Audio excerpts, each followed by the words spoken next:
Thank you, everybody, for joining. This is the State of the Union, which is beginning in just over an hour. This will very likely be the largest audience that Joe Biden has between now and the November election. So a really important night. This is probably the closest we're going to get to one final major appeal to the American people outside of any potential debates, which the likelihood of that actually happening, as I'm sure you can imagine, is anyone's guess at this point, whether Donald Trump actually shows up to a debate. He clearly wasn't willing to do that among his own Republican primary opponents, so the likelihood that he would be willing to do that against Joe Biden, again, is slim. He doesn't seem to fare too well when he's going up against somebody who isn't a groveling sycophant.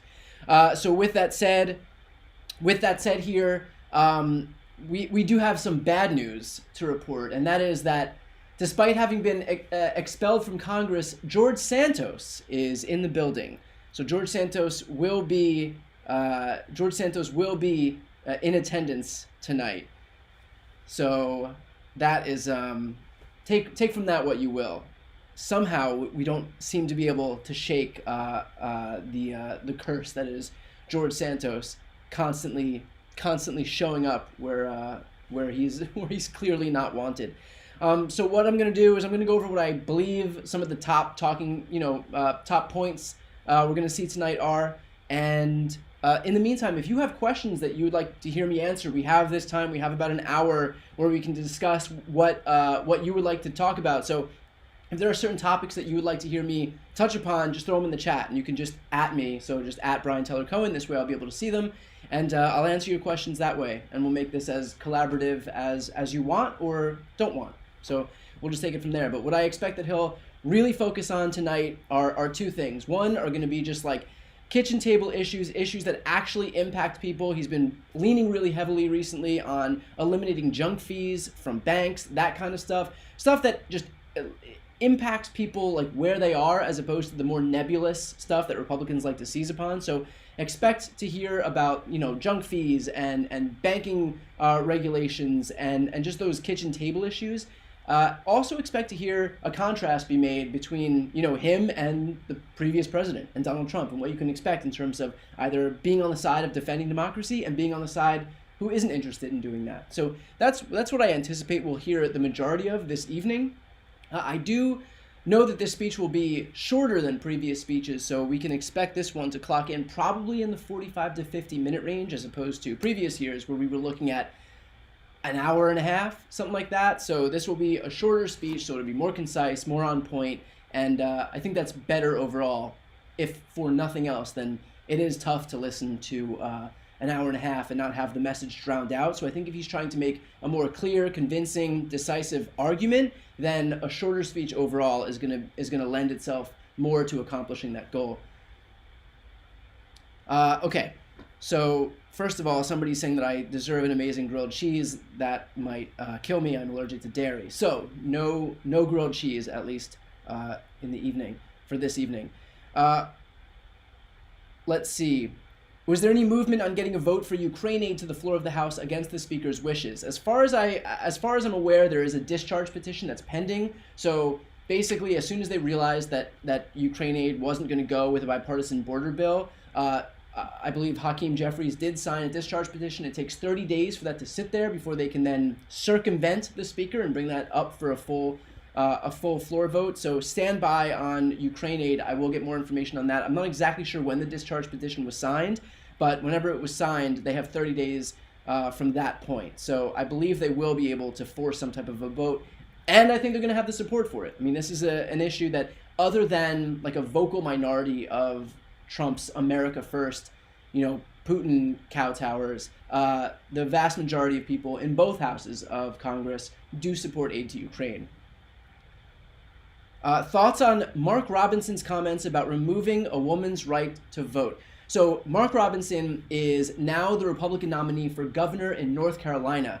He is as extreme as anyone has ever been who's running for office right now. I mean, he has comments about the Holocaust. He has comments about like some brutal comments about the LGBT community. He, of course, did say that he vies for a time where women didn't have the right to vote. So I will be doing a deep dive into Mark Robinson on my channel. So for those watching right now, if you're not yet subscribed to this channel, please subscribe. Keep an eye out for that video. It's going to be in collaboration with More Perfect Union, which does amazing work. So we're going to do a deep dive into Mark Robinson, and like even for those Trump supporters out there, this guy is too big a pill to swallow. I mean, he makes Kari Lake look like Mitt Romney.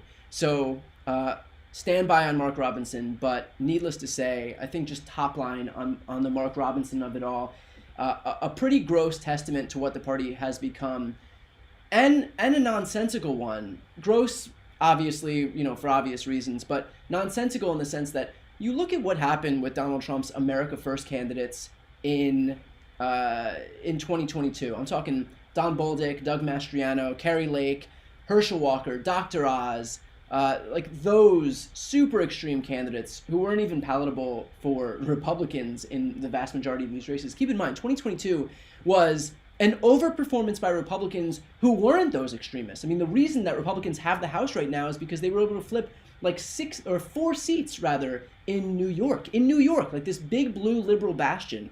But these were moderate, quote unquote, moderate Republicans who didn't subscribe to the very Trumpian, like, rhetoric and whatnot that Doug Mastriano did, that Kari Lake did, that Herschel Walker, Dr. Oz, that all those guys did, and they all won. It was specifically Trump's endorsed candidates who underperformed even the rest of the party.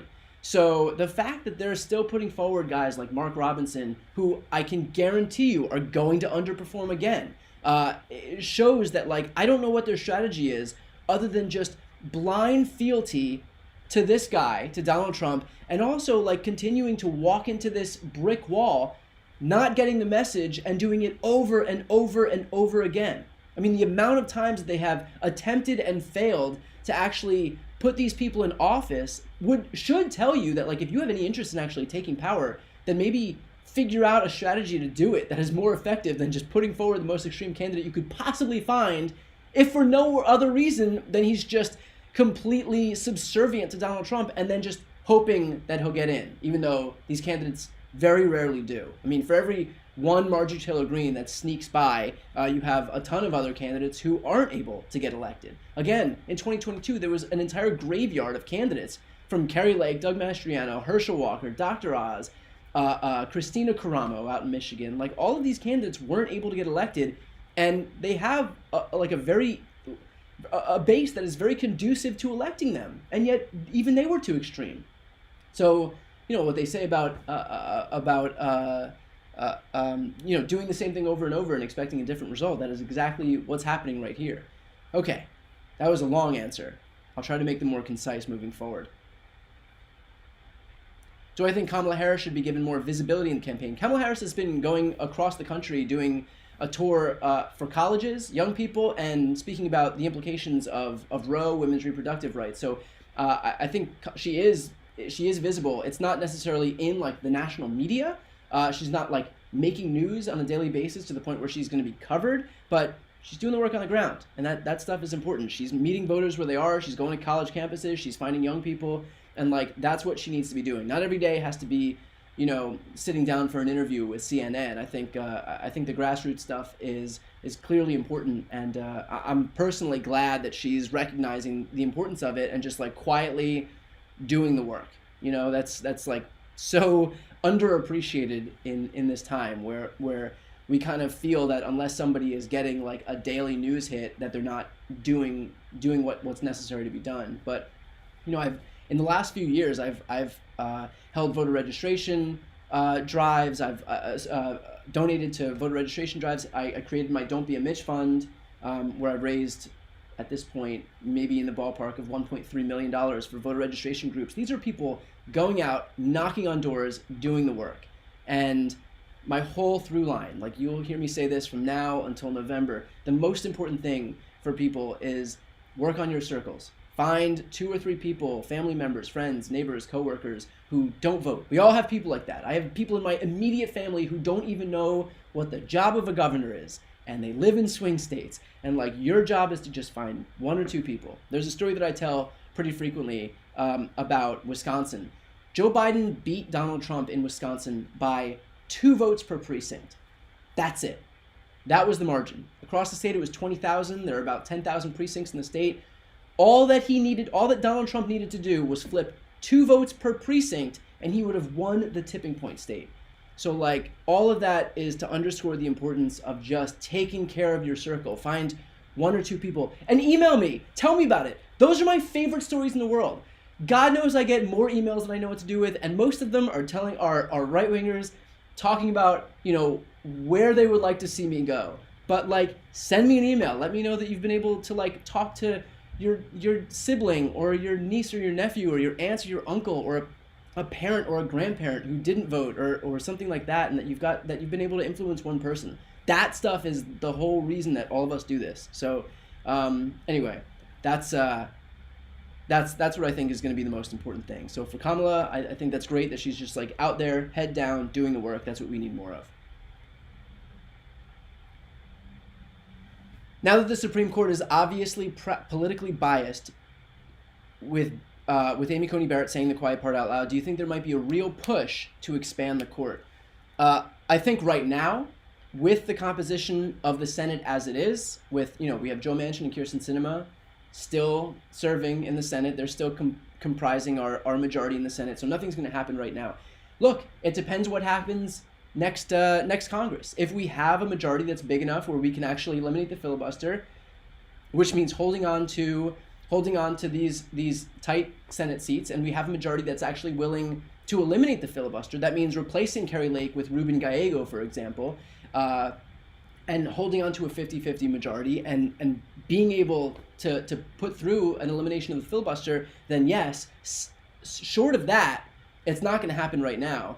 God knows that I would love for it to. I think that is the number one thing, because we can put forward all of the laws and that we want until we're blue in the face. If the Supreme Court is going to strike everything down because it is a political arm of the Republican Party, then it's not going to matter. So long term, absolutely 100%, I would advocate for expanding the court. In the immediate term, right now, in terms of the actual practical effect of this happening, I don't see it happening at the moment. Again, it depends what happens in November. So, depending on what your litmus test issue, for example, if you don't want certain laws to get struck down, if Democrats do gain a majority and you don't want laws to get struck down, that is the importance of making sure that Democrats hold all 3, both houses of Congress and also the White House.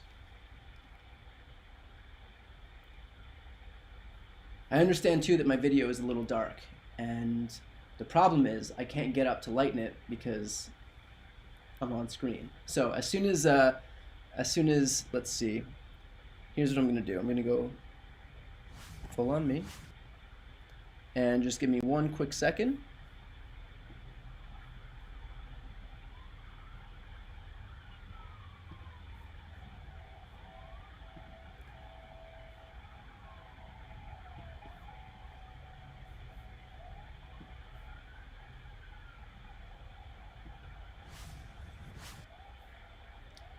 Okay, now we have the C-SPAN feed is up, so we'll keep that quiet for right now. And as soon as we start having some action, of course, I'll make that full screen, and we'll get into the actual State of the Union. For those just joining right now, we are less than an hour out. Thank you for watching. I know there's a lot of options in terms of where you can get this coverage. Right now, we're just doing a little pre-show, answering questions that you might have. I thought that would be the most effective use of our time, and also get some of your questions answered.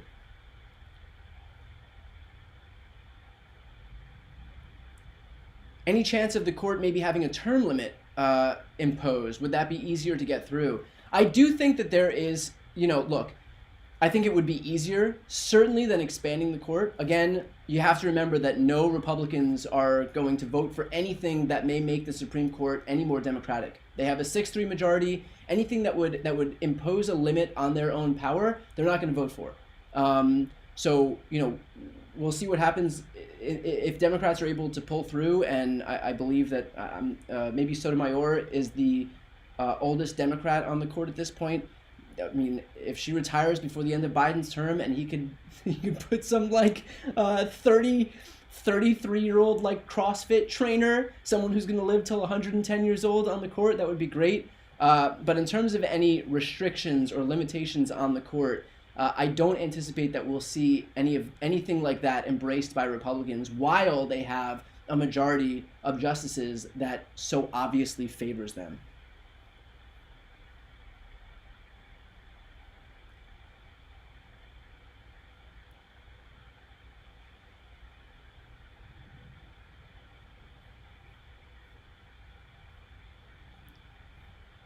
For those just tuning in right now, I'm taking questions. So if you have questions, throw your questions in the chat. If you want to participate in the chat, all you have to do is subscribe to the channel. It doesn't cost you anything. Just hit the subscribe button right next to my name, and then you can throw your questions in the chat. I'm happy to answer as many as I can get to. And also, if you just stumbled upon this channel and also want to support the work I do, then please also throw me a subscribe. It does not, again, doesn't cost anything, but it's a great way to support my work, what I do, and I really appreciate it. Do I think that the January 6th co-conspirators in Congress will be indicted? I don't. Whether I think they should is an entirely different question. I think that's beyond clear that right now we're talking about, over 1,000 people have been arrested and charged with the events of January 6th. The notion that the people who inspired and incited them to actually be there would get away scot-free obviously kind of puts on full display the massive disparity that we're contending with in our legal system. Do I think it'll actually happen? Do I think with the amount of time it took for these prosecutions to come forward in just D.C., Florida, Fulton County, and also Manhattan, I mean, it is not an easy lift, and they're showing that on a daily basis. So do I think, they got it done for Trump?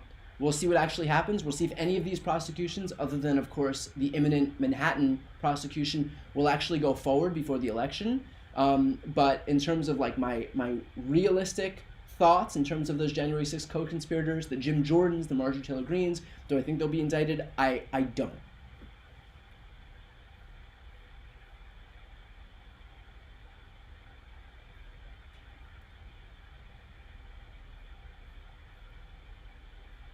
Thank you, by the way, for people I've seen who've joined and gotten memberships. That's also a great way to support what I do. I really appreciate it. It's not necessary for people who are donating. Again, thank you. I really appreciate it.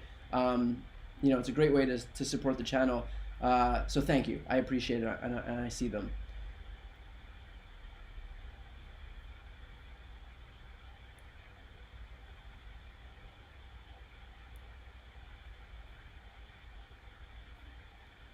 I got the question, am I wearing pants right now? Be honest.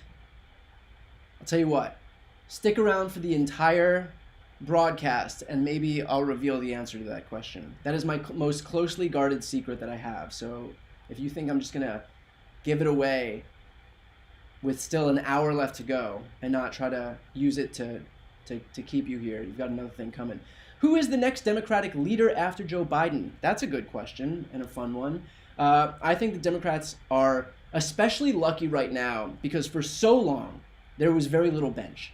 Democrats were a relatively old party compared to Republicans, which doesn't make any sense because Democrats have a much younger base than Republicans. I think now we're finally for the first time seeing just how deep our bench is. Of course, when we're talking about the immediate future, what it might look for 2028, the names that pop up, that have been circling around, and let me know if you agree with these, but Pete Buttigieg, Gavin Newsom, Gretchen Whitmer, Jared Polis, Wes Moore is another name that pops up. I've seen AOC's name pop up, but I don't anticipate that she would vie for that so quickly, and she's very young still.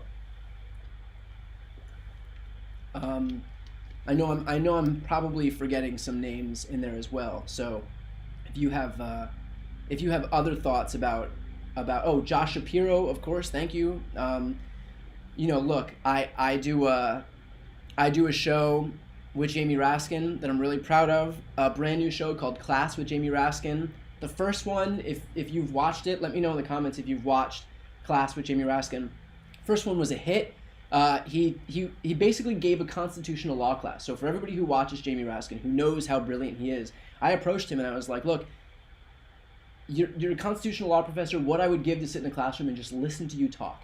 And I said, could we do something like that? And he was like, yeah, let's do it. Did a constitutional law class on this channel called Class with Jamie Raskin. Within a day, it had 1.5 million views. I think we're up to 1.6 million right now, maybe 1.7.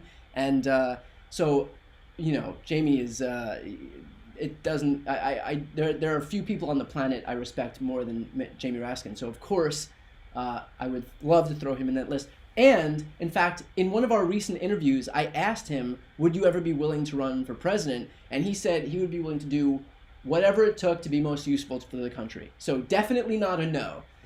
All of that is to say that we have a deep bench, a lot of really, really, really talented people.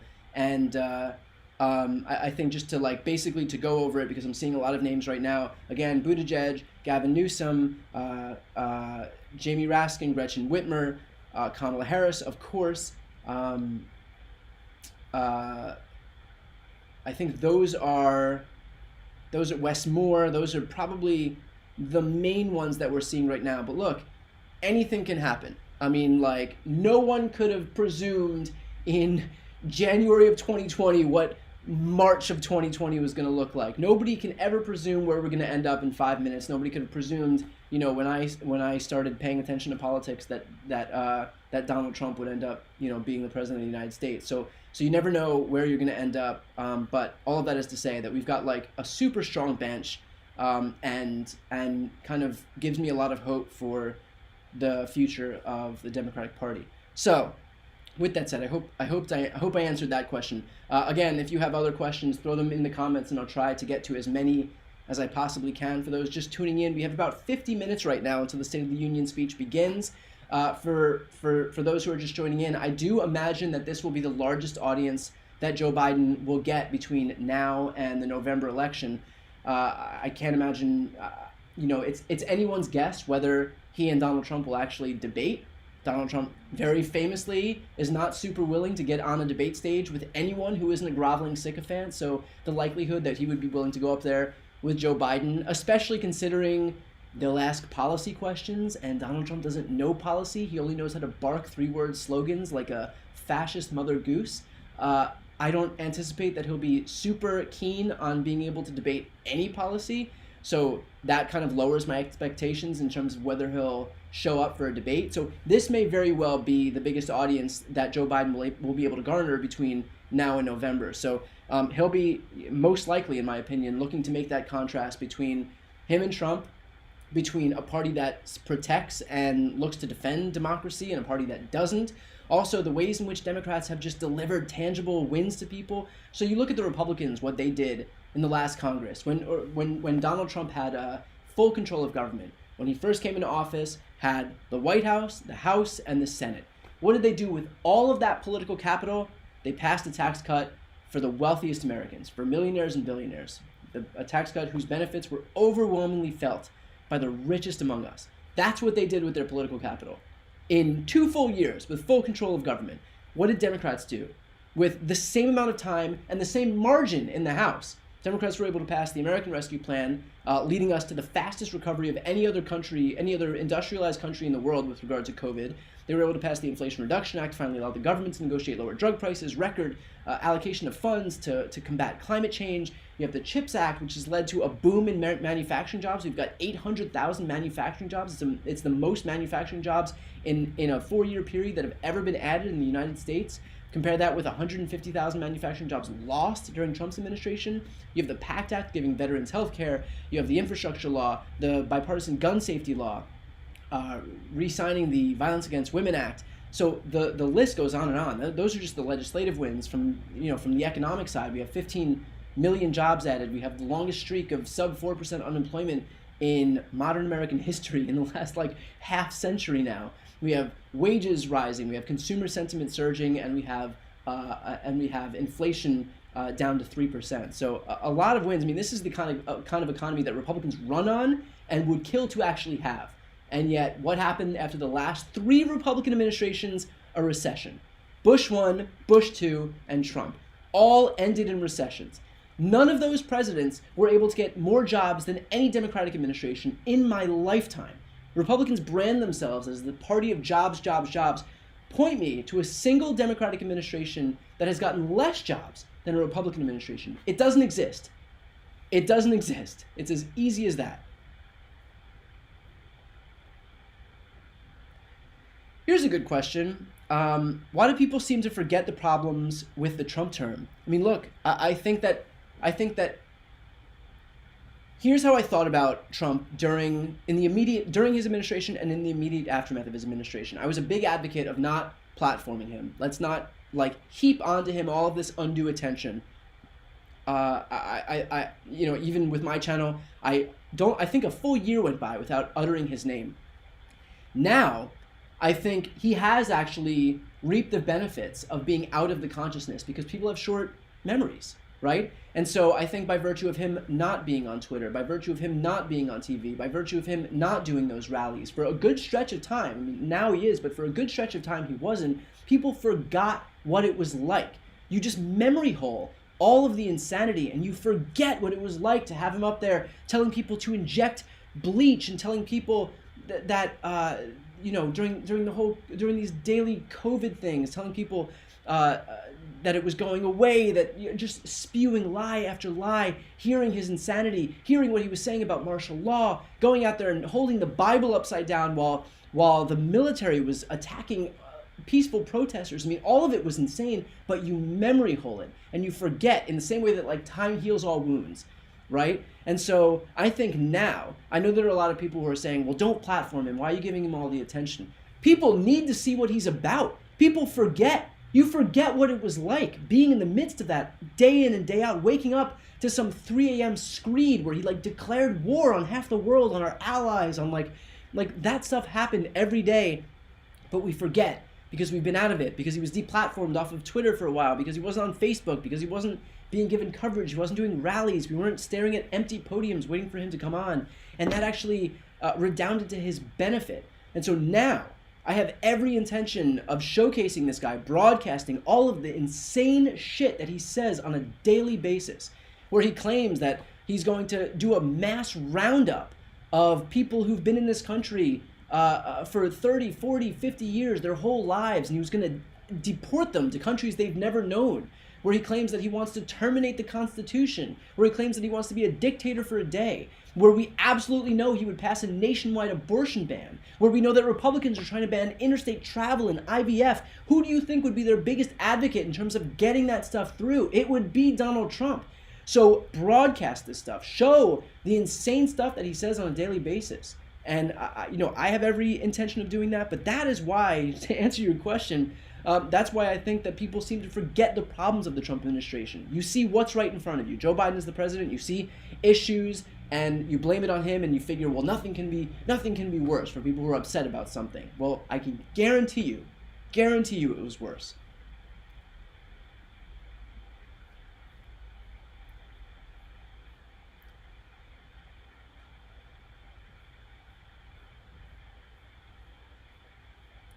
You can throw your questions in the chat. I'll do my best to answer them. I got one question. Would you ever consider interviewing Liz Cheney in the future? I have actually reached out to Liz Cheney. Look, my policy agreements with Liz Cheney, if it was a Venn diagram, would be two completely separate circles. There would be zero overlap whatsoever. But I think right now it's very important to build as strong a coalition as we can of Democrats, from the far left to moderates, independents, and pro-democracy Republicans. Everybody is welcome in this tent. We have to see the existential threat that's right in front of us. I would gladly interview Liz Cheney. I think right now you have to focus, we can do purity tests until we're blue in the face, but then we can't be surprised when, if we're not allowing people into the party, why we don't win. So more than happy to have Liz Cheney come onto the show. In fact, I'll do my best to make sure that it happens. But I think that would offer some show in terms of being able to show what that coalition could look like. That there's people who are on the left, there's people in the center, and there's people who are on the far right. Because Liz Cheney is no liberal, right? She is a conservative Republican, probably one of the most conservative members of the House when she was there. But right now, there's a much more immediate issue that we're contending with, and that is to figure out how to build this coalition to make sure that Donald Trump never gets near the levers of power again in this country. So yeah, I'd be happy to have Liz Cheney come on. For those who subscribe to my channel, you'll all know that I do a series with Tim Miller, who was a longtime Republican operative, who's now kind of been a leader in terms of calling out the danger of a second Trump term. So again, if you're not yet subscribed, please subscribe to this channel. It doesn't cost you anything to do. You can check out my interviews, and you can also see that series with Tim, where I do pretty deeply believe in building that coalition and making sure that people are welcome into this tent, which, by the way, goes in direct contrast to what Trump has come out and openly said, which is that non-MAGA people are not welcome in his Republican Party. So that's on him. We are more than happy to welcome people into this coalition that we're building to make sure that Trump never becomes president again.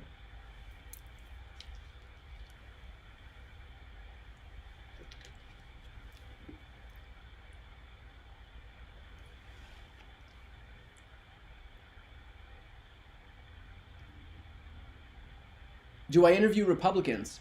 I try to interview Republicans. This might not come as a surprise to most of you, but because of how bifurcated our media ecosystems are, it's really hard for me to get Republicans to interview. Of course, I do that weekly show with Tim. That's one Republican. I mean, he's a pretty outspoken opponent of Donald Trump. Otherwise, I've had Mike Murphy on, who's a longtime Republican operative.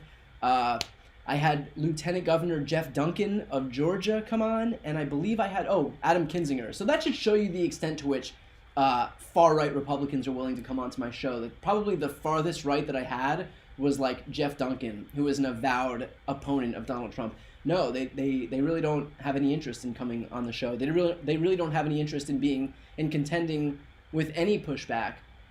And they have the luxury of doing that because the right exists in a hermetically sealed bubble that is their media ecosystem. I've spoken about it a number of times. I mean, there is no reason for them to venture out of that bubble, that fact-free bubble, because they benefit from it. I mean, for example, when Republicans spend the last God knows how many years demanding a border bill, and then Democrats put forward a border bill, and then Republicans say that they don't want to sign any border bill because they want to preserve it as an issue, how many reporters on that network do you think actually said that? How many reporters do you think acknowledge that to their audience? I would guarantee that that 99.9% of people who watch that wouldn't have any clue that Democrats put forward not only a border bill, but a conservative border bill that included no immigration reform that was negotiated by James Lankford, who's like one of the most conservative members of the Senate. So information doesn't get into that media ecosystem, so why come on to my show if they don't have to? I have tried to get Matt Gaetz, Marjorie Taylor Greene, Lauren Boebert. I will tell you something. I did reach out to Matt Gaetz's office, and I got a response. And I sent out a very nice email, like a very nice email explaining how I do want to foster some type of communication. I've always invited Republicans onto my show. The fact that they don't come is on them. It's not on me. But Matt Gaetz's aide wrote back with a number of screenshots. He wrote, "Thanks so much for your email. Just wanted to check, is this you?" And loaded up that email with screenshots of tweets that I had sent out about Matt Gaetz. Admittedly, I probably wouldn't have wanted to send my boss onto my show either, given the screenshots of tweets. But you know what? It's fertile ground with Matt Gaetz. So what can I say? Last thing I'm gonna do is hold my punches because one day I may get Matt Gaetz. I'm going to say whatever I want to say. If he's too afraid to come onto the show because I wrote a mean tweet one time, then that says more about him than it's going to say about me. But that I've actually never told. That's like the inner machinations, because I can get email addresses for communications advisors and communications directors and press people, and usually they won't write back. But that was an interesting one where he actually did write back, but it was like a hard no. It was the hardest no that I've ever gotten. I couldn't even write back. I just didn't say anything. I was like, all right, this is never going to happen. I have a question here about the No Labels Party. Actually, the interesting thing about the No Labels Party is I don't know that it's going to be that much of an issue in this election because they seem to have no candidate. Like, forget the no labels party. They have no candidate right now. I think Larry Hogan said that he wasn't interested and he was going to run for Senate instead. It doesn't. Liz Cheney said she wasn't interested. Like, there are a number of people who were targets for no labels who seem to be wholly disinterested in doing anything that's going to help Donald Trump win the presidency by splitting the anti-Trump vote. And so right now I'm not as worried about no labels. I think Joe Manchin came out recently. I believe either Joe Manchin and or Kyrsten Sinema both said that they were not interested in running on the no labels ticket. Obviously, it would go nowhere. It would cost a ton of money. It would just basically be funded by Republicans who are looking to do whatever they can to split the Biden vote. And I think it's most important right now that any anti-Trump vote get consolidated to Joe Biden. That's it. If there's anybody else who occupies that lane and gives a permission structure to say, like, for somebody who doesn't want to vote for Trump to vote for somebody else without having to pull the lever for Joe Biden, then, like, that hurts Joe Biden and that helps Donald Trump. That's all that it does. I need to be clear about that. For anybody watching, for anybody who has family or friends who may be Republicans who don't want to hold their nose and vote for Joe Biden and hoping that there's some third person, any vote not for Joe Biden in this election is a vote for Donald Trump. Period. Doesn't get more simple than that. Do I think Lauren Boebert and Marjorie Taylor Greene will be yelling like lunatics again tonight? Short answer, yes, I do. I think that these people exist to yell like lunatics. These people exist for attention. Like I mentioned before, this will likely be the biggest audience that Joe Biden has between now and November. If you think that the Marjorie Taylor Greenes and Lauren Boeberts of the world don't want to get their face plastered onto everybody's TV screens with their, hollering about God knows what, then, like, you don't know these women. So, yes, I absolutely think so. And I could tell you without a shadow of a doubt in my mind that Joe Biden has prepared for this. I mean, look what happened last year.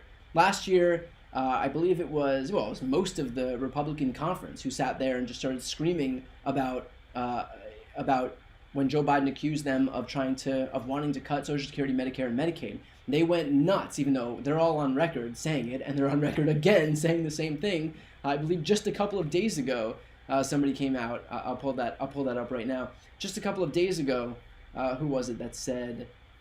Here it is. Rand Paul, quote, "We have to talk about cutting Social Security and Medicare." So of course they say it, but when Joe Biden mentioned it, my God, how their pearls were clutched in that moment.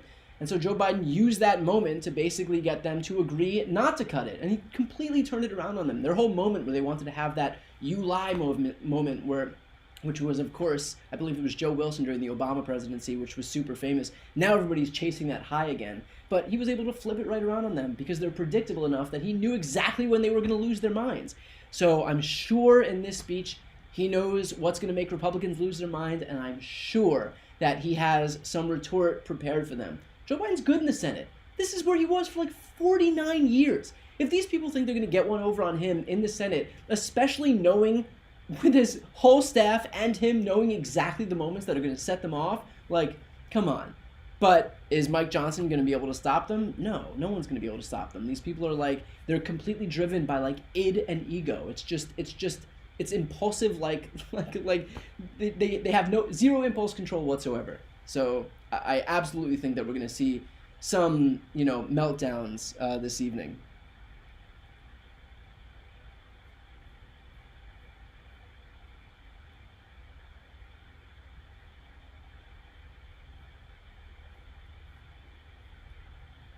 For those tuning in just now, we have about 30 minutes or so until the State of the Union begins in earnest. We have just over 30 minutes here. This will, again, likely be the biggest audience that Joe Biden will have between now and the November election. Again, I don't know if there's going to be any type of debate. Donald Trump hasn't been willing to debate thus far. God knows if he's going to be willing to sit down for one now, especially when it comes to policy disputes. Donald Trump doesn't know any policy. He only knows how to shout words like build a wall and lock her up. So I don't know how good that's going to do on a debate stage. Maybe he can break out the really well-performing stuff, like how he thinks there should be better water pressure in bathrooms, how he approaches men with tears in their eyes whose muscles are bulging so that they can say, "Sir, thank you, sir, we've never been so lucky to have a president like you, sir. That's another good one that Donald Trump brings out every once in a while. He might have some problems with the way that Obama is presiding, which of course he claims he says on purpose, but it doesn't seem like he's saying it on purpose. And I don't know, maybe he'll give us some history on World War II, which in his mind hasn't happened yet. So we'll see what happens on the debate front. But either way, I don't think that we're very likely to see Donald Trump show up for any debate.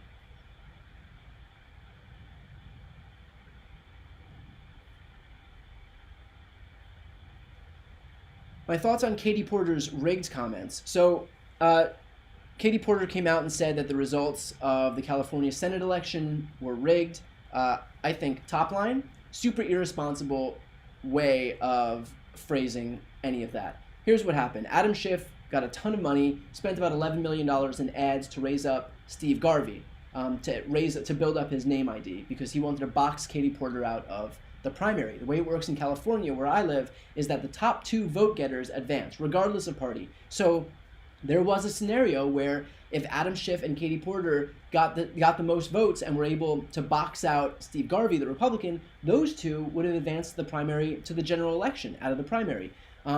That was my hope. I think that would do a lot to drive out Democrats across the state, and that would have major down-ballot implications. That's what I was rooting for. Adam Schiff obviously wanted Steve Garvey to be able to advance, because now that it's Adam Schiff and Steve Garvey, Adam Schiff is going to win the landslide. It's no problem. But he was able to box Katie Porter out. Katie, do I approve of that strategy? Absolutely not. I think that was a shitty strategy, to be perfectly honest. I would have loved to see those 2 advance to the general election and to build up those down ballot races throughout the entire state. I thought that would have been great. But it's politics. It's ugly. There was nothing illegal, certainly. Katie Porter came out with a statement calling it rigged. She knows the implications of that word. She knows what a rigged election looks like, and I think that it kind of it devalues our efforts to push back against that, when very willy-nilly, just because you're not happy with the outcome, you throw out to the world that the election was rigged. So totally not cool from Katie Porter, who, by the way, I'm a major supporter of. I think between her and Schiff, both excellent lawmakers, and I was really disappointed to see that.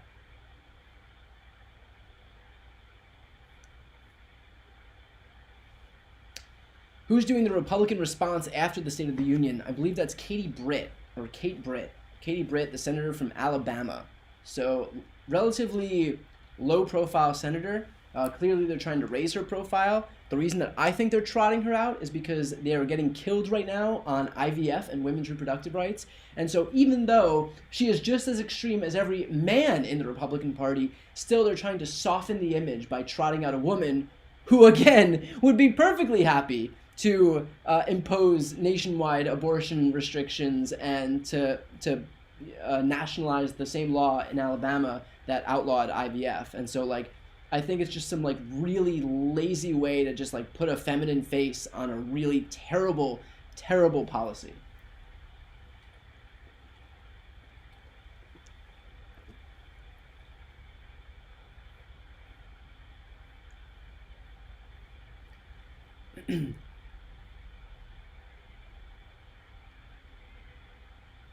Should Biden call out the GOP on the border bill they dumped? Absolutely. I mean, look, we spoke about the fact that there's going to be a massive audience this evening tuning in.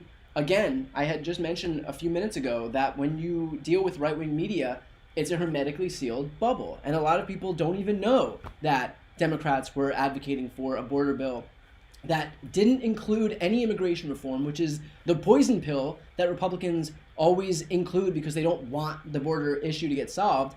Democrats didn't include that this time. The only issue that they included that they were advocating for was Ukraine aid, and still Republicans didn't support it. Yeah, absolutely. I think that they should bring it up. I think they should, tout that as much as they can. I think Biden should discuss it tonight. That may very well be one of those moments where Republicans lose their minds by saying oh no, we want border protections, or you can do everything with executive action. The irony being that what was one of the very first bills Republicans put forward when they took control of the House? You know the priorities by the numbers next to the bills. H.R. 2, the second most important bill in the entire Republican conference. What was it? It was the border bill. If a president is able to completely shut down the border or do whatever it is that Republicans say that a president's able to do, why would they put legislation forward? Why was it so important that border legislation would be passed in Congress? If Congress couldn't do anything, if legislation wasn't important, if it wasn't necessary, why did they make it H.R. 2, one of their top priorities in the entire Congress? It is because clearly, if you want to deal with the border, you need to pass legislation. If you want to deal with any of this stuff, you need to pass legislation. A president's hands are severely tied by what you can do with just executive action and executive orders and not actual legislation being passed. Obviously, Joe Biden knows that, which is why he's pushing for this legislation to pass. Republicans don't want it to pass because they would rather have the issue to run on than an actual solution to any of their problems. And so they say they want the border fixed. Democrats negotiate a border bill with conservative Republican James Lankford, put forward a bill that has no comprehensive immigration reform, and Republicans immediately get the clarion call from Donald Trump where he tells them not to support it because, God forbid, Joe Biden gets a win on an issue that Republicans themselves are claiming is so urgent that they can't waste any time, that they have to pass this right now. Suddenly, when they finally get the bill that they've been vying for, they can't do anything about it. So the entire conference gets whipped against it. I think 3 people expressed support for it by the very end. I mean, it's just shameless hypocrisy at its highest order. Who do I think Trump's VP pick would be? All right, so there are a few different options here in terms of who I believe he would pick as his vice president. I would say top of the list, I think he would be more likely to pick a woman. I think with the issue of abortion that has killed Republicans in every election since Dobbs was handed down, Republicans got just destroyed in 2022, lost overwhelmingly in 2023. Even in states like Ohio and Virginia and Kentucky, Republicans are losing races predicated on abortion. So I think he's going to do what Republicans are doing tonight, which is to trot out a woman to make it seem like they're softer on this issue of abortion. So I think Trump is probably going to opt for maybe Elise Stefanik. I think Carrie Lake is in the conversation, but I think she's too crazy, and I think Donald Trump knows that. Of course, she's also running for the Senate in Arizona. She's the Republican nominee. Hopefully Ruben Gallego can pull that out against her because she would be the most extreme governor in the state, and she would basically assure Trump or any Republican that she would never certify any election for a Democrat moving forward, and she would wield whatever tools she has at her disposal to be able to do that. So Elise Stefanik would probably head up my list. In terms of who else would be on that list, I don't know that Marjorie Taylor Greene would be on it. I would say Kristi Noem, the governor of is it South Dakota, I believe. She would likely be on it. I think he's very into like the central casting thing, and so he'll opt for someone like Kristi Noem for that reason. Look at the principal rationale that he uses for his attorneys. Alina Habba, terrible attorney, screwed up in the courtroom, didn't know how to introduce evidence, but she's pretty, and so Donald Trump wants somebody who's pretty. Unfortunately, having a pretty lawyer cost him $5 million, and then $83.3 million, and then $455 million. So, there's a cost for good looks, and Donald Trump doesn't seem to have really gotten that lesson yet. So, Kristi Noem, another option that I'm seeing right here, Tulsi Gabbard, I think, is a possible option because then Donald Trump can say, look, this is a unity ticket. Even Democrats want Donald Trump. And God knows that Tulsi Gabbard has lunged to the far right. I mean, she's best buds with Tucker Carlson. So I think that would be an option for him as well. Other than that, I mean, I think those are probably the main ones that I would consider. Elise Stefanik, who's, Nancy Mace is another potential option. And in fact, she may lose her House seat if that South Carolina map is redrawn. I know Mark Elias, who I do a series with called Democracy Watch, is litigating a case in South Carolina that may open up a seat for Democrats if a black opportunity district is drawn. So there's the list. Kristi Noem, Elise Stefanik, Nancy Mace, possibly Tulsi Gabbard. That's who I think we're looking at for his VP picks for 2024. Of course, by that same token, if he's looking for a woman to like to assuage any concerns that female voters might have, there is also the possibility that he could choose an African American man like Tim Scott, for example, to try to give a permission structure to voters of color to come over to his side. I know that he's been making a big push to get Latino men, to get black men, and so I think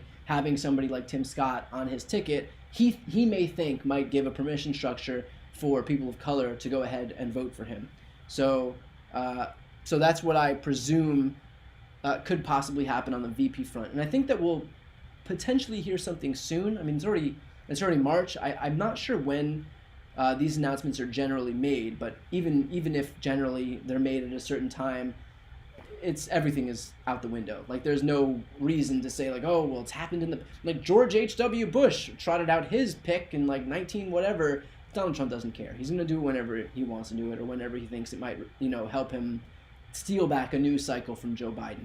So wait for some Joe Biden to legalize marijuana, for example, and have a winning news cycle. Donald Trump will drop some news about a VP pick.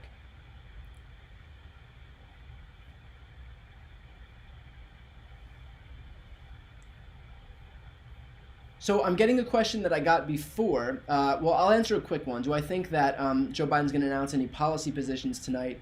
I think probably not any policy positions. Let me go.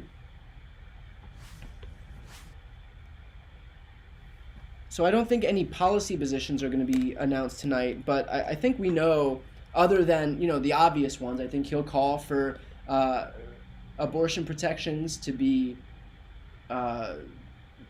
codified at a national level. I think he'll call for IVF to be codified at a national level. I think he'll call for voting rights to be codified at a national level. Do I think that any of that will pass this House? No. So in terms of, the usefulness of calling for them, look, it shows where we are. It shows our policy position. The practical effect, I don't think, is going to be much, because Republicans aren't going to do it. But I think it's super important that Joe Biden go out and actually say these things that he wants to get done, so that people can make that contrast between what the Democrats stand for and what the Republicans stand for. Democrats are for making sure that you have reproductive freedom. They're making sure that you have a functioning democracy. Those two things unto themselves are going to be enough to draw a major contrast between the two parties, which is to say nothing of the economic differences and on and on.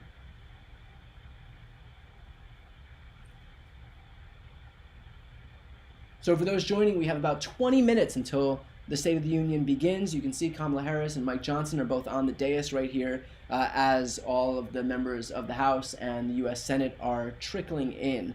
We have about 20 minutes. For those who are just joining, thank you for joining. I know you have a number of different options in terms of where you can watch this thing. I hope some of my commentary has been useful or has armed you with some information that you can use moving forward. And if you are watching right now and if you're not yet subscribed to this channel, please subscribe. It doesn't cost you anything. It's a great way to support what I do. I'd really appreciate it. So just hit the subscribe button on this screen. I know there's about 10,000 of you watching right now. About 40% of you are subscribed. So there's a lot of you out there who aren't yet subscribed. If you could please do me the favor, again, completely free, and just hit the subscribe button. It's a great way to support what I do and to support these live streams so I can host events like this moving forward.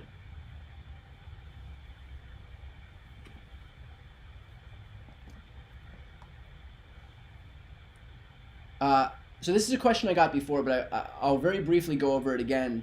I think in terms of the bench that Democrats have for the future, if we're looking toward 2028, Democrats do have a deep bench, a deeper bench than we've had at any time that I can actually remember. So we're looking at candidates like Buttigieg, Newsom, Gretchen Whitmer, Wes Moore. Those are just a few that come right off the bat. Kamala Harris, of course. So a lot of really good candidates in Democrats' bench. They're all young, they're all effective, they're all popular. So a nice deep bench for Democrats as we look toward 2028 and beyond. I think this is the first time where Democrats do have as deep a bench as they do.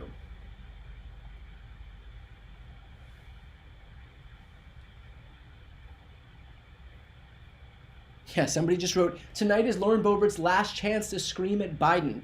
That's right. Lauren Boebert has a tough re-election coming up. She's changing districts. She obviously jumped away from the district that she had been running in, where she lost. She had the closest congressional win of any member of Congress last election cycle. She won by like 543 votes against Adam Frisch. So she split out of that district as quickly as she could. Now she's running in a completely separate district, obviously to try and make sure that she can stay in Congress. So, but this may very well be her last chance to scream like a lunatic at Joe Biden during a State of the Union speech.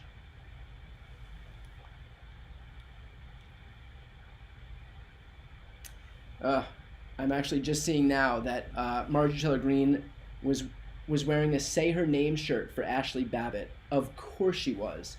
Of course she was. That surprises me absolutely zero.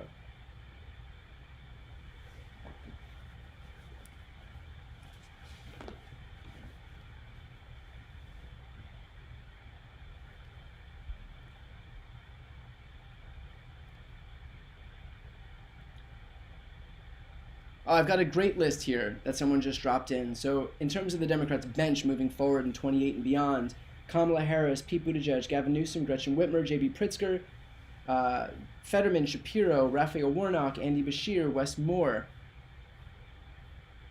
And of course, that's just to name a few. So we have about 15 minutes now. Let's see if we can get some volume here.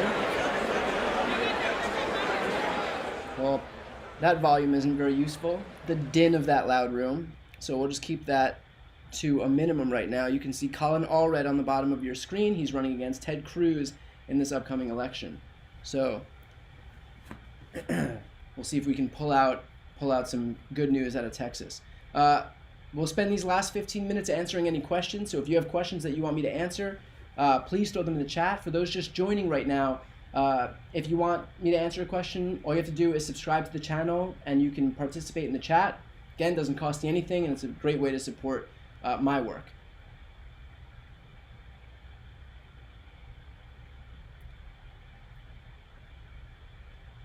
And of course, you see Mitch McConnell on the screen numerous times.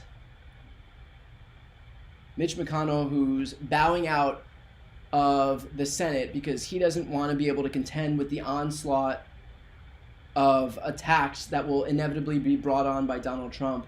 And so what does he do?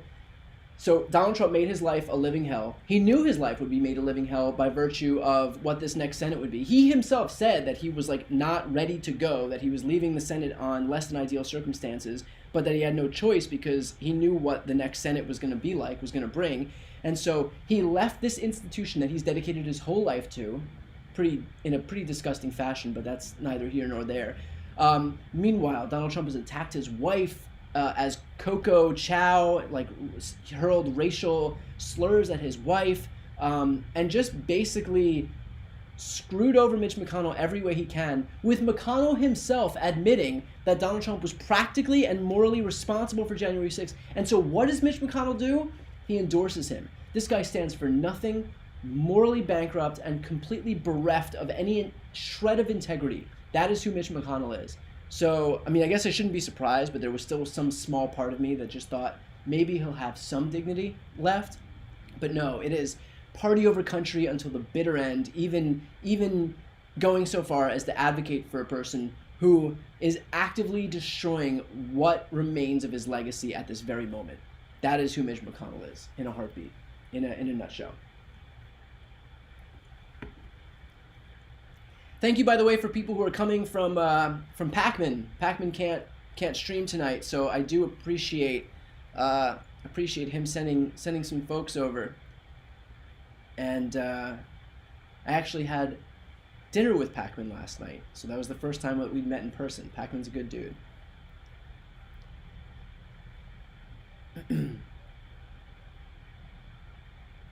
If elected, do I see Ted Cruz, Marjorie Taylor Greene, or any MAGA loyalists in cabinet positions? I don't think that he would even need Ted Cruz or Marjorie Taylor Greene. I think that there are some dangerous people who aren't well-known Republican lawmakers or senators who are going to be able to accomplish whatever insidious goals they have. I mean, I'm going to talk about Project 2025 on my channel within the coming week. So Again, subscribe if you want to hear more about that. But there are people who are very effective who Donald Trump would staff his cabinet with. He doesn't need Ted Cruz. There are really shitty people behind the scenes that he has access to, who would be able to do just as good a job, probably much better of a job than Marjorie Taylor Greene would be able to do. Because let's face it, for as loud and obnoxious as she is, like her volume of speech is only matched by her ineffectiveness as an actual legislator. So I think that Donald Trump doesn't want that.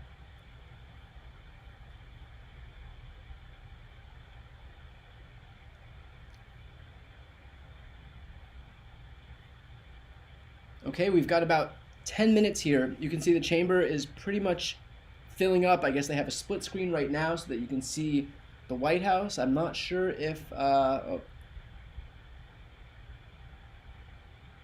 looks like we have some movement at the White House. There it is. There's Joe Biden departing right now.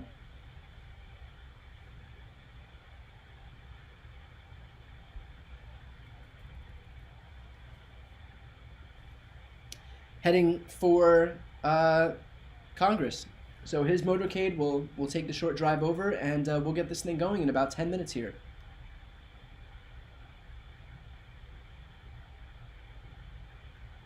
Somebody asked, if I was offered press secretary, would I take it? I don't think so. I think there are much better people than me, and who are much more well versed in policy and whatnot. I mean, Jen Psaki. I remember I was like, oh, I would love that job. And then I saw Jen Psaki in it, and I was like, all right, that's what it looks like to have somebody who absolutely knows her shit. And I also think it's super important to build up progressive media. So I think I'm right where I need to be.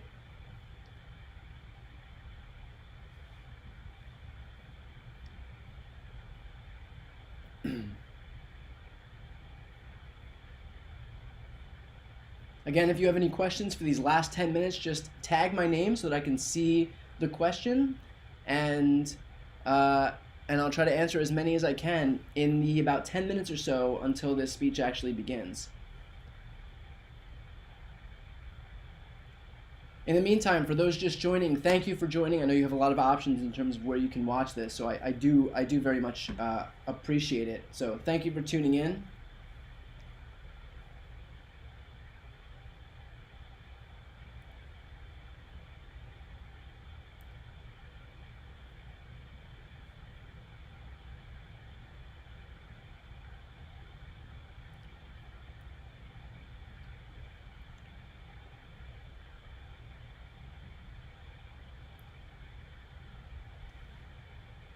And I believe we just have a few minutes now until this thing actually jumps off. Have I been in the White House press briefing room to ask questions? I've been in there once, but that was only for a tour after I interviewed the president. So I've never been in there to actually see this thing happen in real life.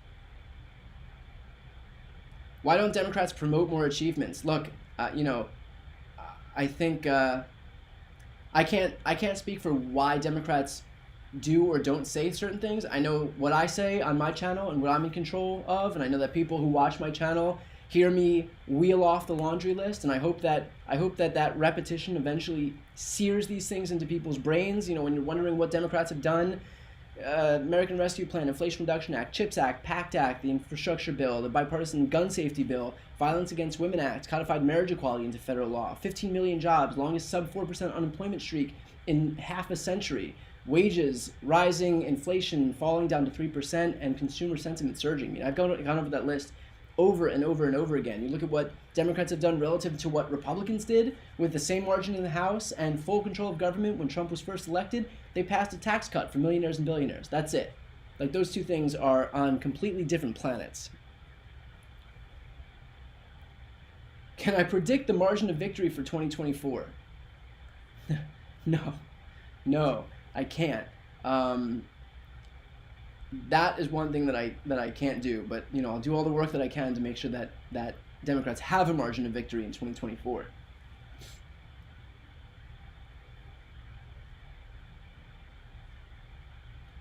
What would happen if Trump passed away before the election? Would the nomination go to Haley or what? Well, then it would go to the convention, and they would have to figure it out at the convention. I don't know that that's happened in modern American history, but they would have to figure out at the convention. Can I tell us about Jewish space lasers? Why, yes, I can, because I just did a video on Marjorie Taylor Greene literally yesterday, where I had to remind myself what the hell it was that she was talking about when it came to Jewish space lasers. So there was a wildfire in 2018 in California that Marjorie Taylor Greene had written on Facebook that she had spoken to many people who said that they'd seen beams of light coming down from space, and she thinks that the Rothschild Incorporated financial institutions were part of it. So, of course, you know, the laser beams being one thing, and then the fact that the Rothschild, which is a euphemism for the Jews, because what else would Jews be doing if not sending laser beams down into space to set wildfires in California? You know, as we do, as us Jews tend to do, just looking for places to set wildfires. That's what we do with our banking prowess.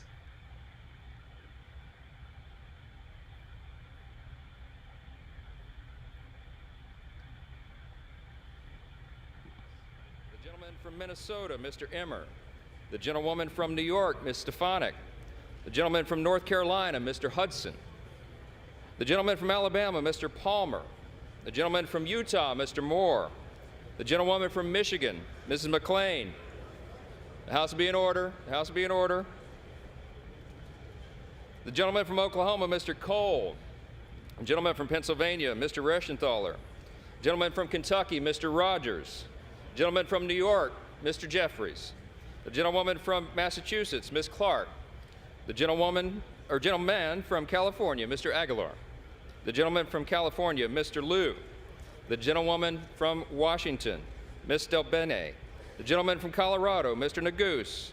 The gentlewoman from Illinois, Ms. Underwood. The gentlewoman from Texas, Ms. Escobar. The gentlewoman from Massachusetts, Ms. Trahan. The gentleman from Michigan, Mr. Kildee. The President of the Senate, at the direction of that body, appoints the following senators as members of the Committee on the part of the Senate to escort the President of the United States into the House chamber. Okay, so just a little bit of perfunctory stuff. I'm going to make one last pitch for folks that are just tuning in. We've got about 5 minutes left.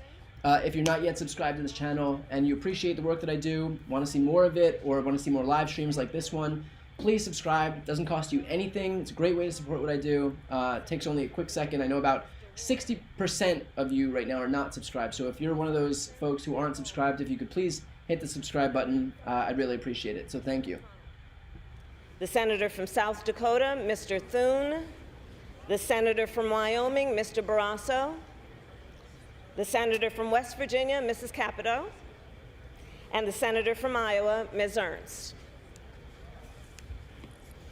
The members of the Escort Committee will exit the chamber through the lobby doors.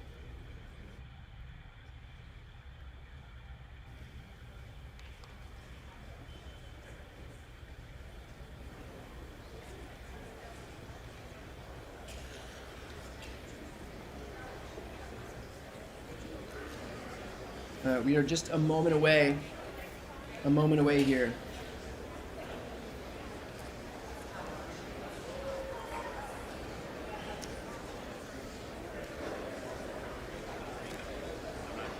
Thank you, by the way, for everyone letting me know that you've subscribed. I appreciate it.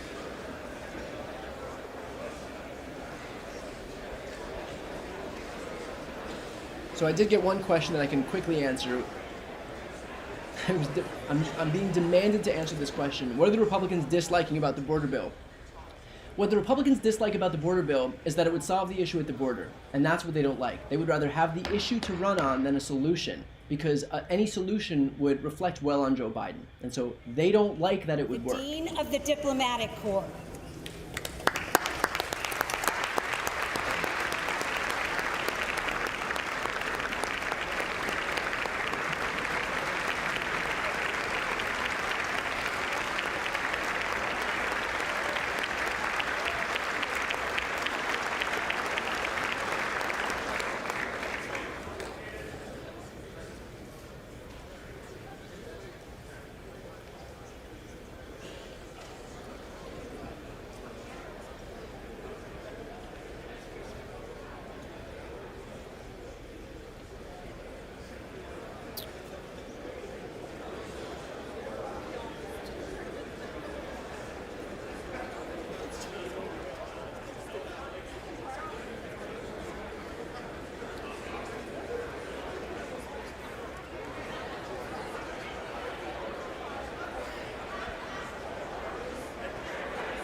Okay, we are seconds away from this beginning here.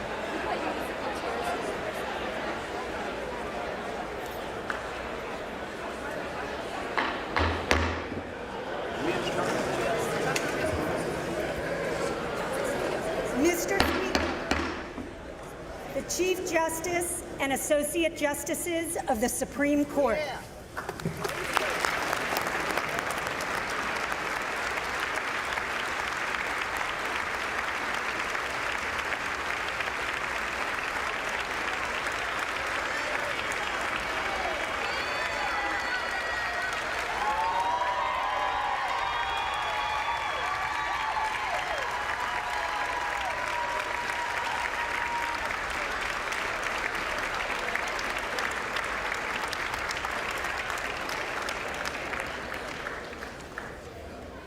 I am getting the question, what happens if Trump went to trial right before the election?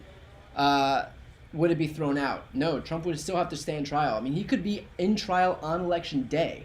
And in fact, I had an interview with Mark Elias, who's the Democrats' top voting rights attorney, and he said even if he could be on trial that day, if Judge Chutkan is able to have him on trial that day, it doesn't matter about the election. Her schedule won't yield to his election schedule. So there is the possibility that he could be on trial on election day. Unlikely, but certainly possible, certainly within the realm of possibility.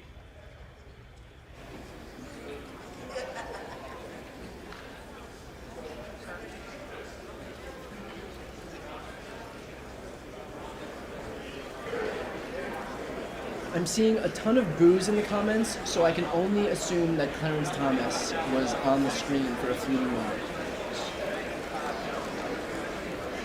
I didn't see what was actually on the screen. I cannot imagine by the number of boos that it was anybody other than Clarence Thomas or Mitch McConnell.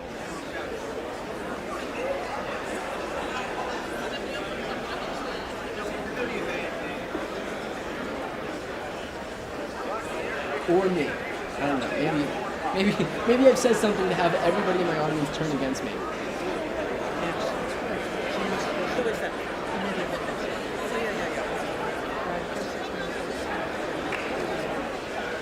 It was the whole court. That makes sense. The whole court. Yeah.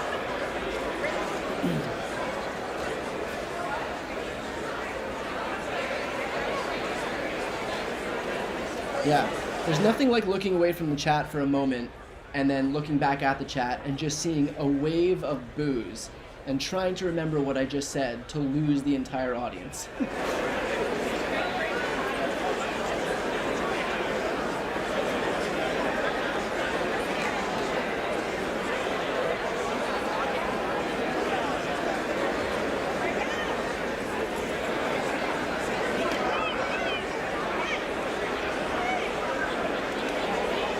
It's now 9 o'clock Eastern, 6 o'clock Pacific.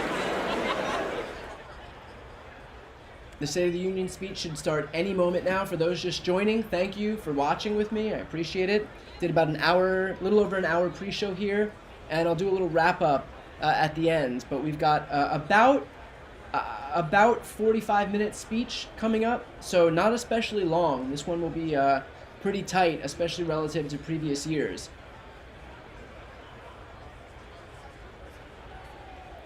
And it looks like Joe Biden has entered the Congress, the Capitol.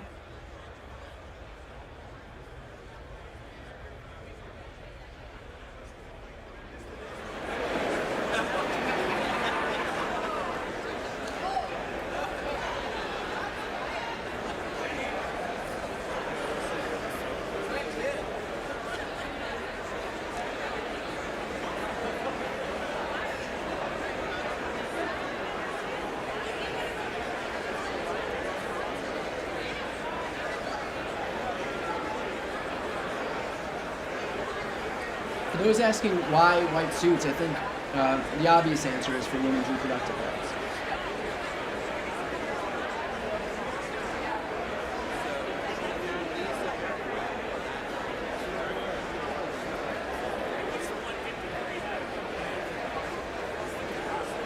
Which would make sense, especially as the attacks on women's reproductive rights come to a head right now.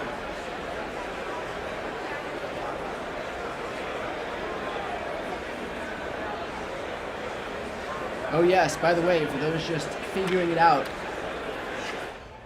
George Santos is in the building. He's come back just for tonight because, God forbid, he didn't take advantage of some moment where he can gain another few minutes of spotlight and then charge $500 for a cameo. Man, talk about somebody trying to make their 14th minute of fame last as long as humanly possible.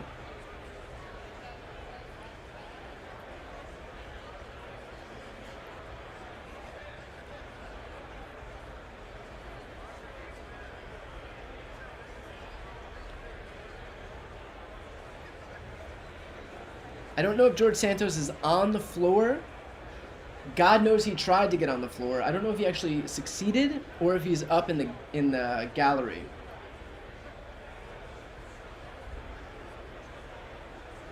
Thank you, by the way, for those who've joined and who've donated. I appreciate all of that. And again, for those who haven't yet subscribed to the channel, all I'm asking is that you subscribe. Again, it doesn't cost you anything to do that. It's a great way to support these live streams and my work more broadly. Totally free.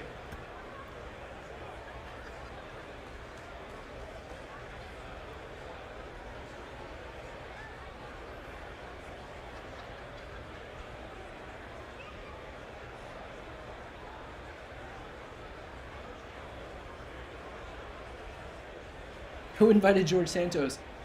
I don't think anybody has to invite George Santos for him to show up. But I don't know if it's George Santos who's there, Anthony DeVolder, Qatar Ravash, his better half.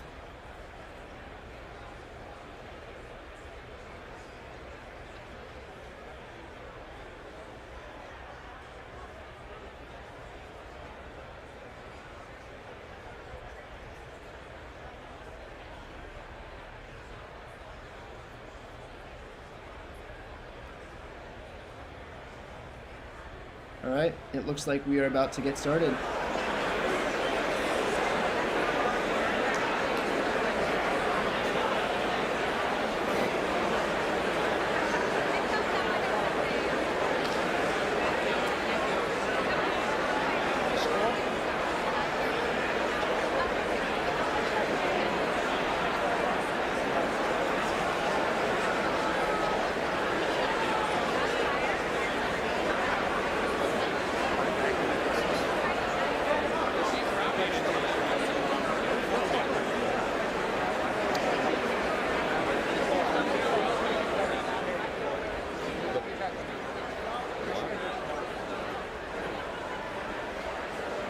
Looks like Lauren Boebert is seated right next to Matt Gaetz for this one, with Thomas Massey next to Lauren Boebert. Just a whole crew of people who are utterly useless when it comes to the Congress. I'm not sure who that last one is, maybe Tim Burchett. I'm not entirely sure. There's Ronnie Jackson, who today was demoted for lying about his military rank. Just like a whole slew of just class acts on the right. Dude got himself demoted because he couldn't stop lying. Although, given the fact that lying is basically a prerequisite to success in today's Republican Party, I guess I shouldn't be surprised.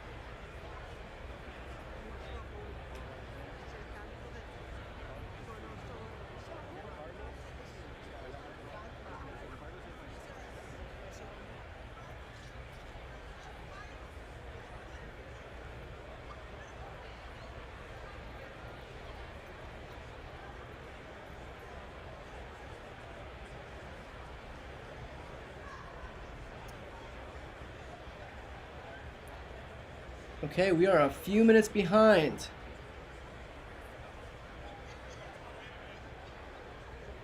I'll tell you what's interesting. Well, I'll leave that.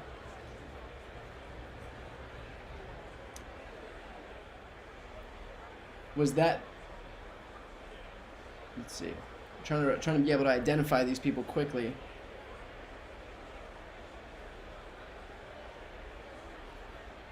Is Trump giving a live response? I was just asked if I'm going to show Trump's live response. I didn't realize that he was giving a live response.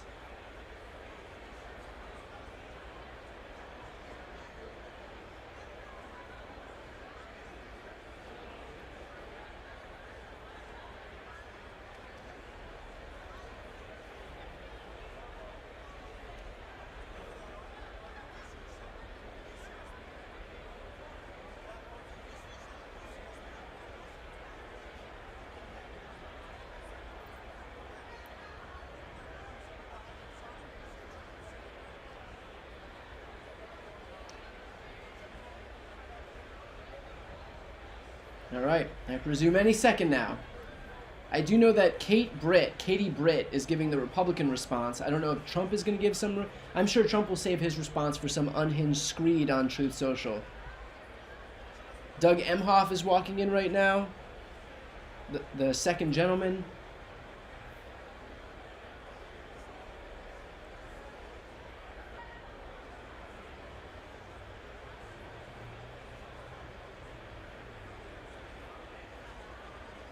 Oh, I just saw that Trump was doing a live fact-checking / analysis.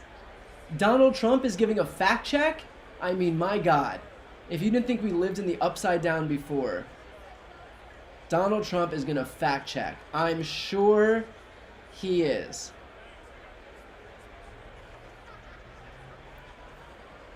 Thanks, by the way. I see that we have people joining from Australia. I know that we have people all over the U.S. Man, it looks like we're running the whole gamut here in terms of where people are from, where people are watching.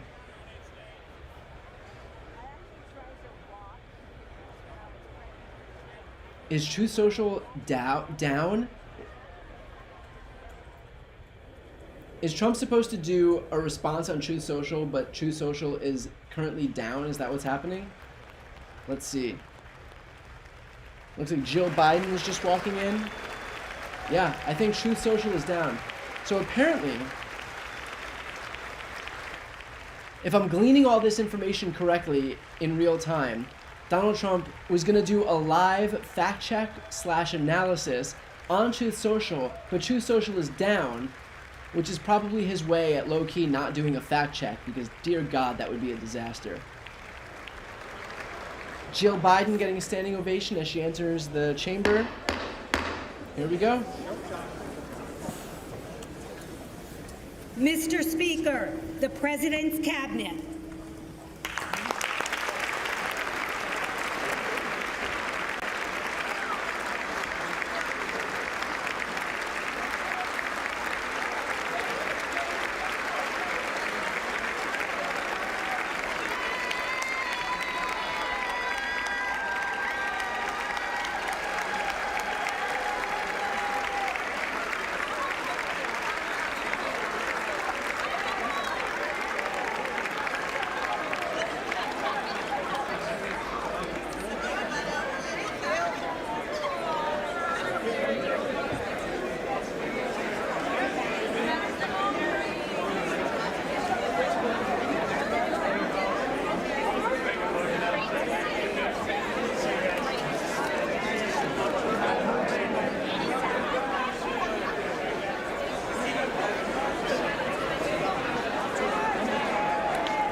Pete Buttigieg is walking in. By the way, for those just watching, I'm actually interviewing Pete Buttigieg tomorrow. So if you want to check out that interview, his thoughts on the State of the Union, including his response to any inevitable hecklers, definitely subscribe. And if you just want to support the channel more broadly, the best way to do that is to subscribe. It doesn't cost you anything to do. About half the folks watching right now aren't subscribed, so if you're not yet subscribed and you want to show your support for the stream, please hit the subscribe button.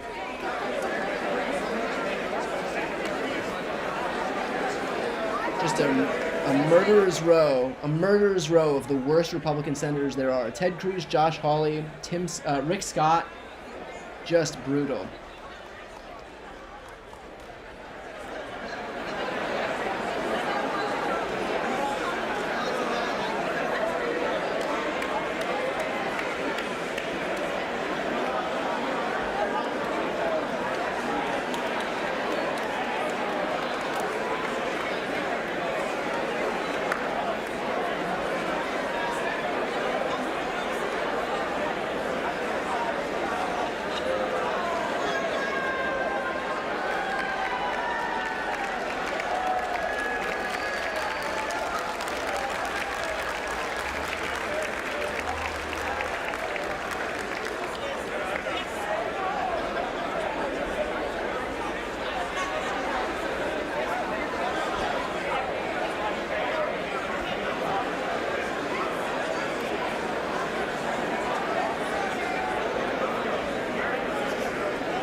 Seconds away.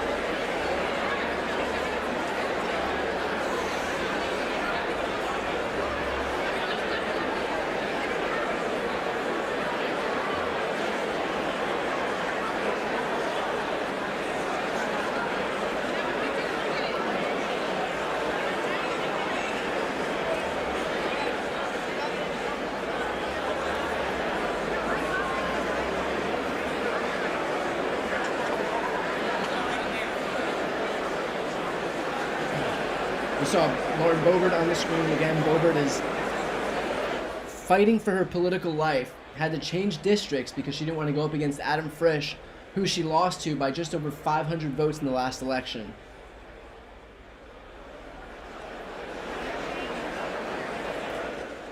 So her seat will be a potential pickup opportunity. We have a number of seats in New York that are potential pickup opportunities. We have a new map in Alabama, a new map in Louisiana, a potential new map district in Florida. Mr. And it looks like the Speaker, president is walking in now. President of the United States.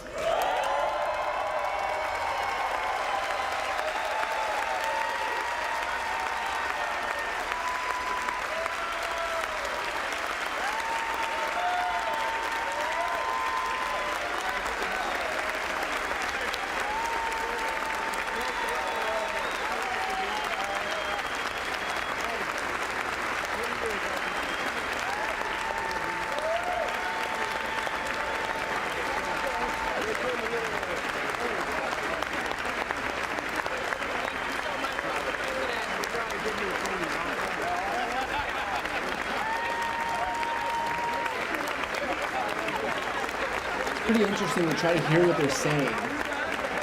These little side combos.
Interesting. I think the guy who was speaking to Biden before was Tim Burchett.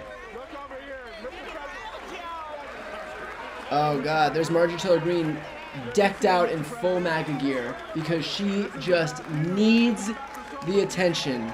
Look at her getting as close as she possibly can. Desperate for attention. And he won't even look at her. Won't even give her the satisfaction of looking at her. I mean, this woman is like the worst that this country possibly has to offer. If she was any more concerned about getting attention, she would strap a firework to her body and let it go off.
We're almost there on the steady descent toward the dais.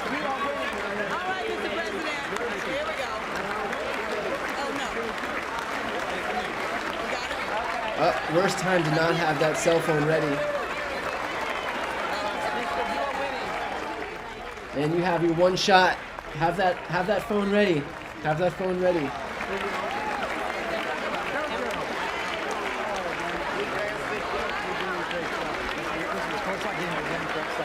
Biden meeting with Manchin here. This guy has completed technically.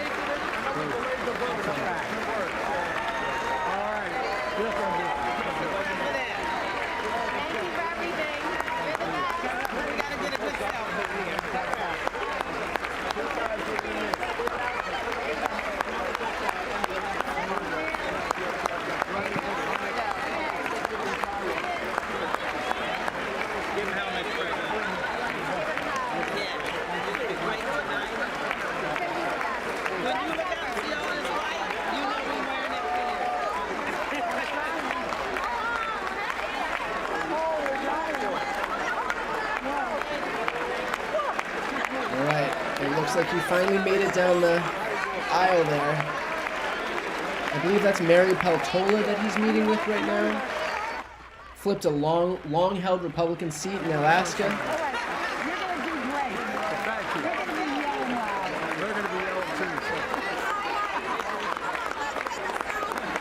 Oh man,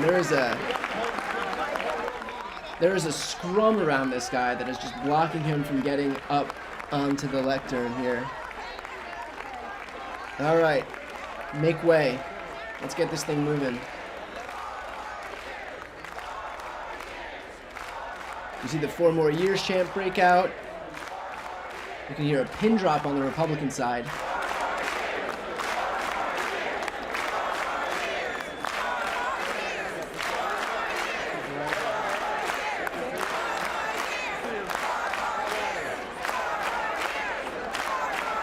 are you? Good to see you. All right, we're going this way? Yes, sir.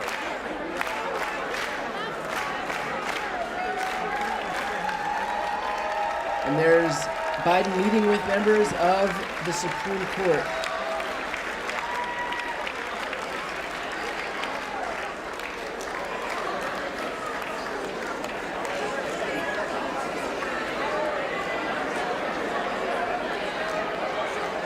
So I have thoughts about it.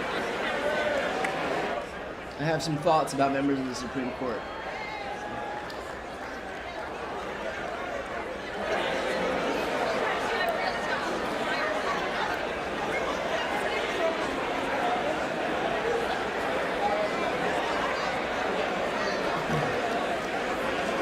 Thank you for watching, by the way. For people just tuning in right now, we are moments away. The speech is not ended.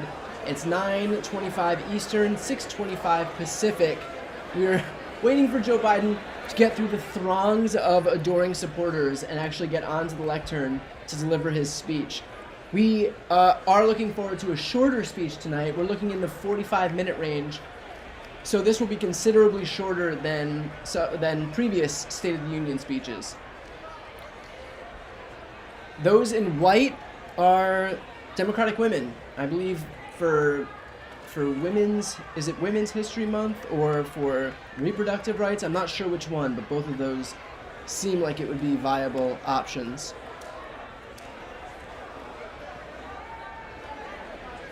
This will likely be, and I'll repeat this for the people who are just tuning in now, this will likely be his biggest audience between now and November. So look for him to not only outline what Democrats have been able to get passed while they've been in control, but also draw some type of a contrast between him and the Republican Party.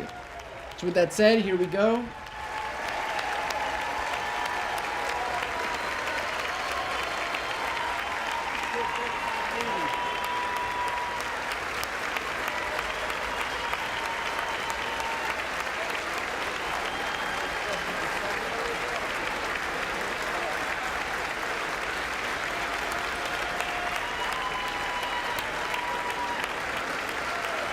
All right, let's do it.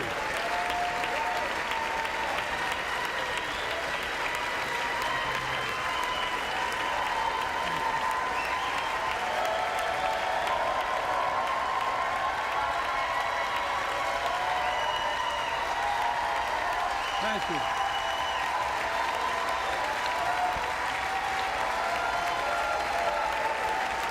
Here's the drill.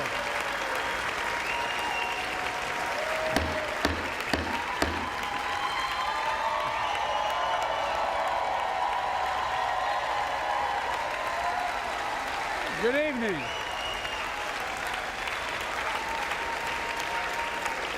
Good evening. If I were smart, I'd go home now.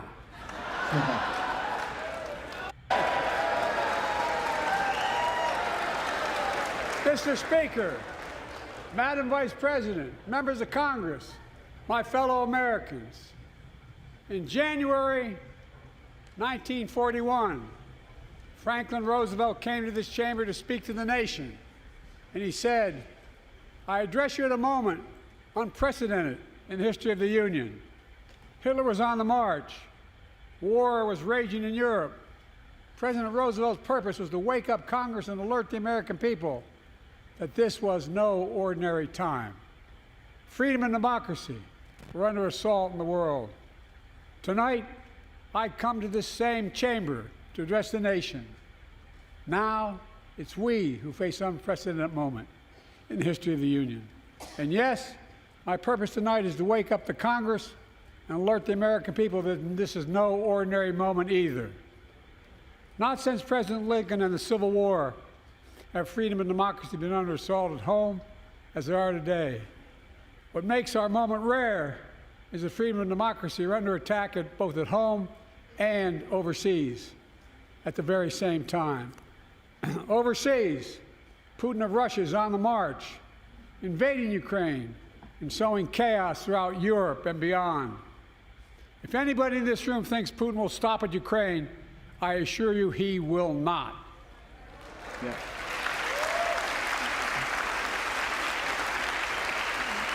But Ukraine, remember, he's already invaded Crimea, Georgia. Ukraine can stop Putin if we stand with Ukraine and provide the weapons that needs to defend itself.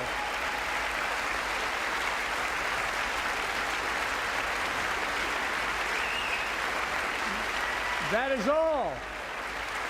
That is all Ukraine is asking. They're not asking for American soldiers. In fact, there are no American soldiers at war in Ukraine, and I'm determined to keep it that way. But now, assistance to Ukraine is being blocked by those who want to walk away from our world leadership. It wasn't long ago when a Republican president named Ronald Reagan thundered, "Mr. Gorbachev, tear down this wall." Now,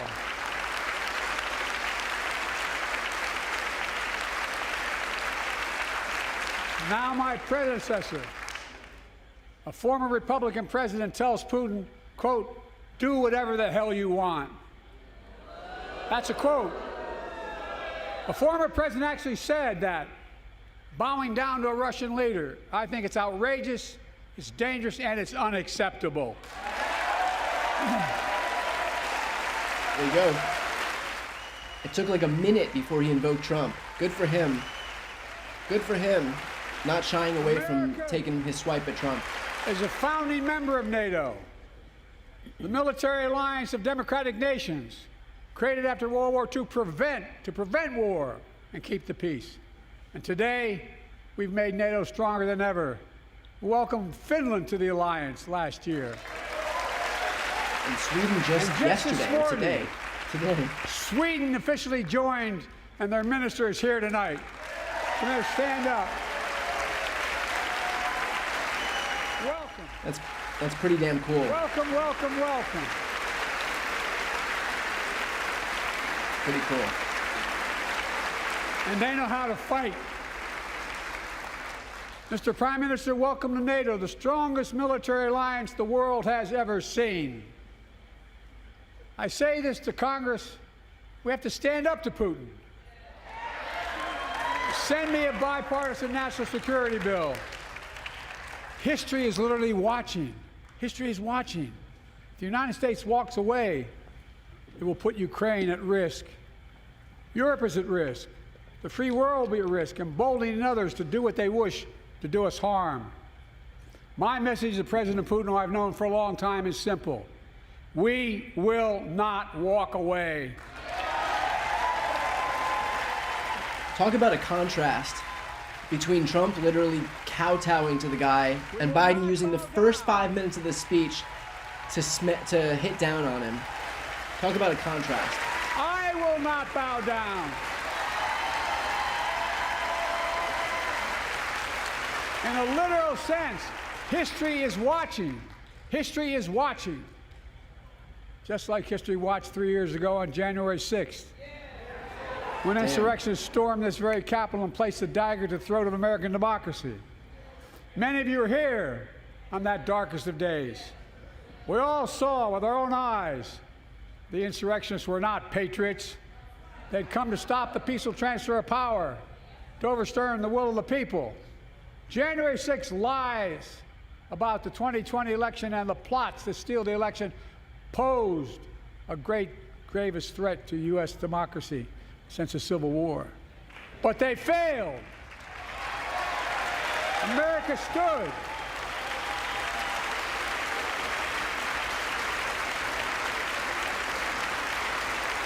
America stood strong, and democracy prevailed. We must be honest. The threat to democracy must be defended. My predecessor and some of you here seek to bury the truth about January 6th. I will not do that. This is the moment to speak the truth and to bury the lies. Here's the simple truth. You can't love your country only when you win. Bingo.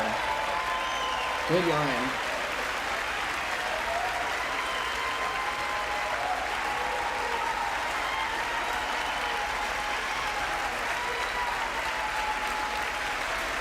As I've done ever since being elected to office, I ask all of you without regard to party to join together and defend democracy. Remember your oath of office to defend against all threats, foreign and domestic. Respect free and fair elections, restore trust in our institutions, and make clear political violence has absolutely no place in America, zero place. Damn. Off to a good start, and you can tell by how uncomfortable Mike Johnson looks. It's not hyperbole to suggest history is watching. We're watching.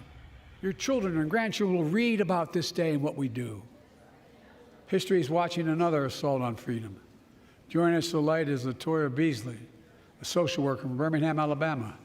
14 months ago, she and her husband welcomed a baby girl thanks to the miracle of IVF. She scheduled treatments to have that second child, but the Alabama Supreme Court shut down IVF treatments across the state. Damn. Yes. Unleashed by a Supreme Court decision overturning Roe v. Wade. She was told her dream would have to wait. What her family had got through should never have happened.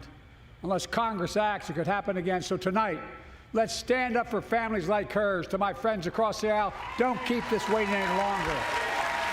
Good for him. Damn, one issue after the next, just killing it. Killing it. Nationwide. And now you have these Republicans refusing to stand for IVF, which builds families. They claim they want families. None of them are standing. None of them are standing. Completely seated. And they claim they want to build families. Like most Americans, I believe Roe v. Wade got it right. I thank Vice President Harris for being an incredible leader, defending reproductive freedom, and so much more.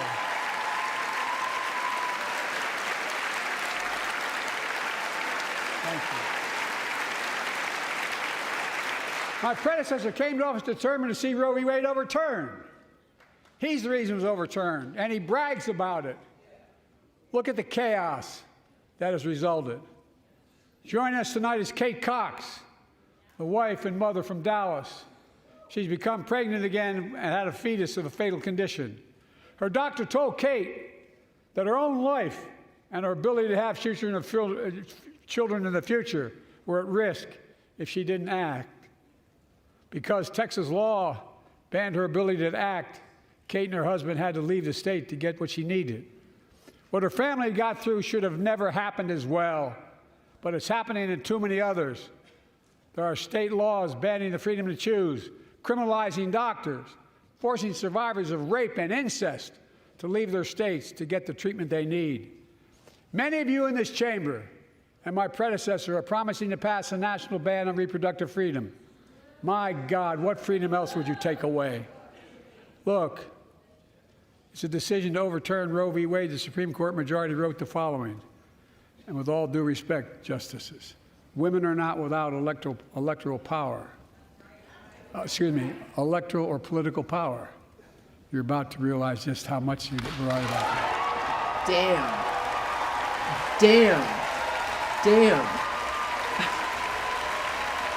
Oh my God. What a moment. Clearly, those bragging about overturning Roe v. Wade have no clue about the power of women. But they found out when reproductive freedom was on the ballot. We won in 2022 and 2020, and we'll win again in 2024.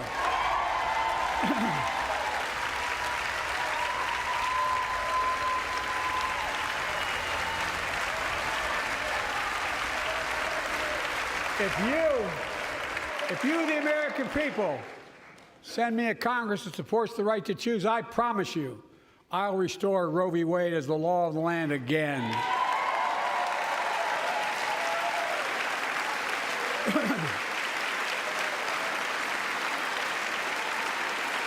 Folks, America cannot go back. I'm here tonight to show what I believe is the way forward, because I know how far we come. 4 years ago next week, before I came to office, the country was hit by the worst pandemic and the worst economic crisis in a century. Remember the fear, record losses? Remember the spikes in crime and the murder rate, raging virus that took more than 1 million American lives, of loved ones, millions left behind? A mental health crisis of isolation and loneliness. A president, my predecessor, failed the most basic presidential duty that he owes to American people, the duty to care. I think that's unforgivable. I came to office determined to get us through one of the toughest periods in the nation's history. We have. It doesn't make news, but in 1,000 cities and towns, the American people are writing the greatest comeback story never told.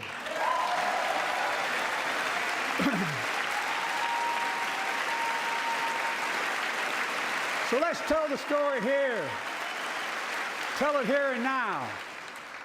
America's comeback is building the future of American possibilities, building an economy from the middle out and the bottom up, not the top down, investing in all America, in all Americans, to make sure everyone has a fair shot, and we leave no one behind. The pandemic no longer controls our lives. The vaccines that saved us from COVID are now being used to beat cancer, turning setback into comeback. That's what America does. That's what America does.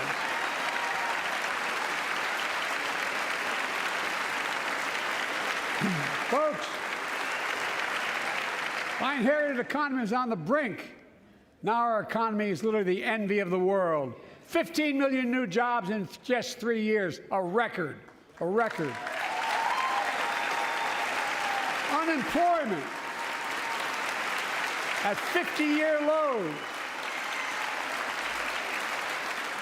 A record 16 million Americans are starting small businesses, and each one is a literal act of hope. With historic job growth and small business growth for Black and Hispanics and Asian Americans, 800,000 new manufacturing jobs in America and counting. Where is it written we can't be the manufacturing capital of the world? We are, we will. More people have health insurance today. More people have health insurance today than ever before. The racial wealth gap is as small as it's been in 20 years. Wages keep going up, inflation keeps coming down. Inflation has dropped from 9% to 3%, the lowest in the world, and tending lower.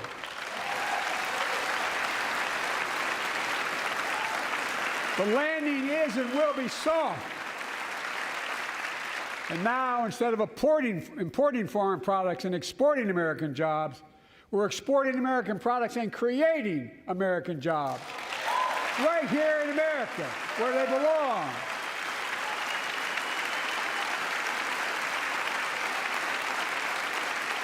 And it takes time, but the American people are beginning to feel it. Consumer studies show consumer confidence is soaring. Buy America has been the law of the land since the 1930s. Past administrations, including my predecessor, including some Democrats as well in the past, failed to buy American. Not anymore. On my watch, federal projects that you fund, like helping build American roads, bridges, and highways, will be made with American products and built by American workers.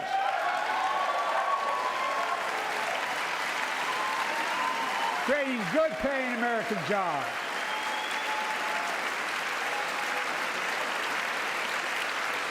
And thanks to our CHIPS and Science Act, the United States is investing more in research and development than ever before. During the pandemic, a shortage of semiconductors, chips, that drove up the price of everything from cell phones to automobiles. And by the way, we invented those chips right here in America. Well, instead of having to import them, private companies are now investing billions of dollars to build new chip factories here in America, creating tens of thousands of jobs. Many of those jobs paying $100,000 a year and don't require a college degree.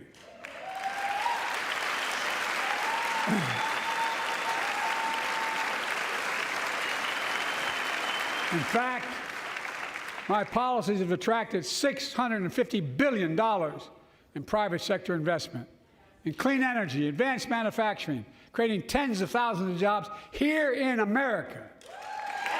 And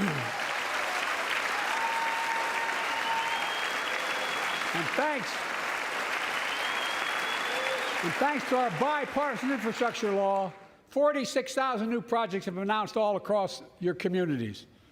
And by the way, I noticed some of you strongly voted against it, or they're cheering on that money coming in. I like it.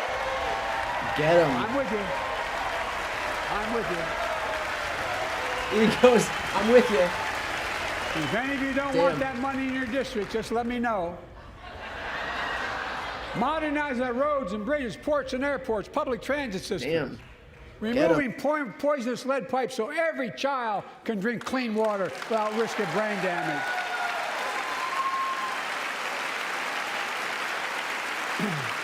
Providing affordable high-speed internet for every American, no matter where you live, urban, suburban, or rural communities, in red states and blue states. Record investments in tribal communities. Because of my investment in the family farm, because I invested in family farms led by my Secretary of Agriculture, who knows more about this than anybody I know, we're better able to stay in the family for those farms and their children and grandchildren won't have to leave home to make a living. It's transformative. The great comeback story is Belvidere, Illinois, home to an auto plant for nearly 60 years. Before I came to office, the plant was on its way to shutting down. Thousands of workers feared for their livelihoods. Hope was fading. Then I was elected to office, and we raised the Belvidere repeatedly with auto companies, knowing unions would make all the difference. The UAW worked like hell to keep the plant open and get these jobs back, and together we succeeded. Instead of auto factories shutting down, auto factories reopening, and new state-of-the-art battery factories being built to power those cars there at the same.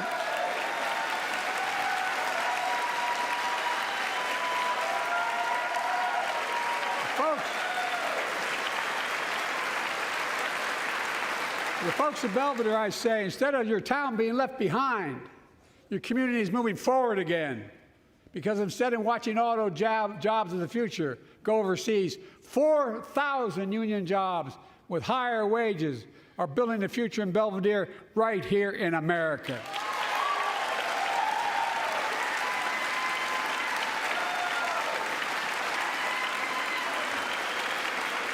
Here tonight is UAW President Shawn Fain, a great friend and a great labor leader. Shawn, where are you? Stand up.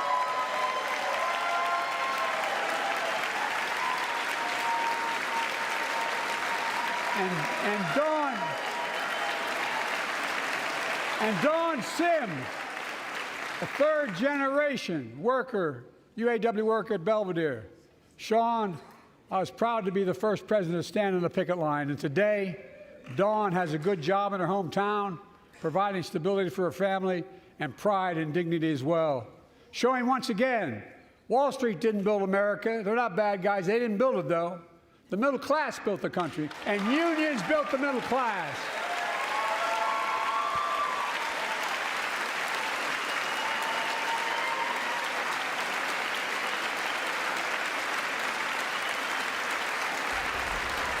I say to the American people, when America gets knocked down, we get back up. We keep going. That's America. How do Republicans not stand for a line like that? Like, really? That's you, the American people. It's because of you America's coming back. It's because of you our future is brighter. It's because of you that tonight we can proudly say the state of our union is strong and getting stronger.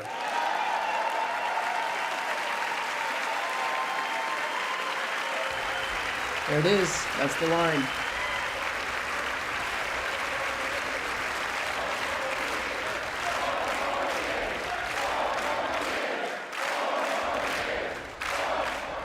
Tell you, I've watched a lot of his speeches. Nothing as strong so far as this. The future of possibilities that we can build together. A future where the days of trickle-down economics are over, And the wealthy and the biggest corporations no longer get all the tax breaks. And by the way, I understand corporations. I come from a state that has more corporations invested than every one of your states in the state of the United States combined. And I represented it for 36 years. I'm not anti-corporation, but I grew up in a home where trickle-down economics didn't put much on my dad's kitchen table.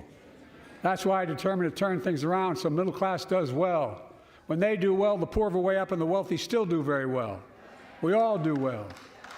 And there's more to do to make sure you're feeling the benefits of all we're doing. Americans pay more for prescription drugs than anywhere in the world. It's wrong, and I'm ending it.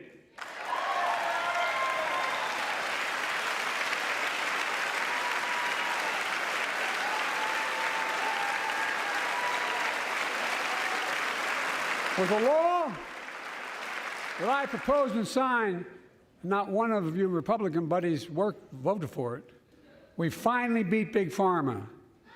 Instead of paying $400 a month or thereabouts for insulin with diabetes, and it only costs $10 to make, they only get paid $35 a month now and still make a healthy profit. And I want to, but what to do next? I want to cap the cost of insulin at $35 a month for every American who needs it. Everyone.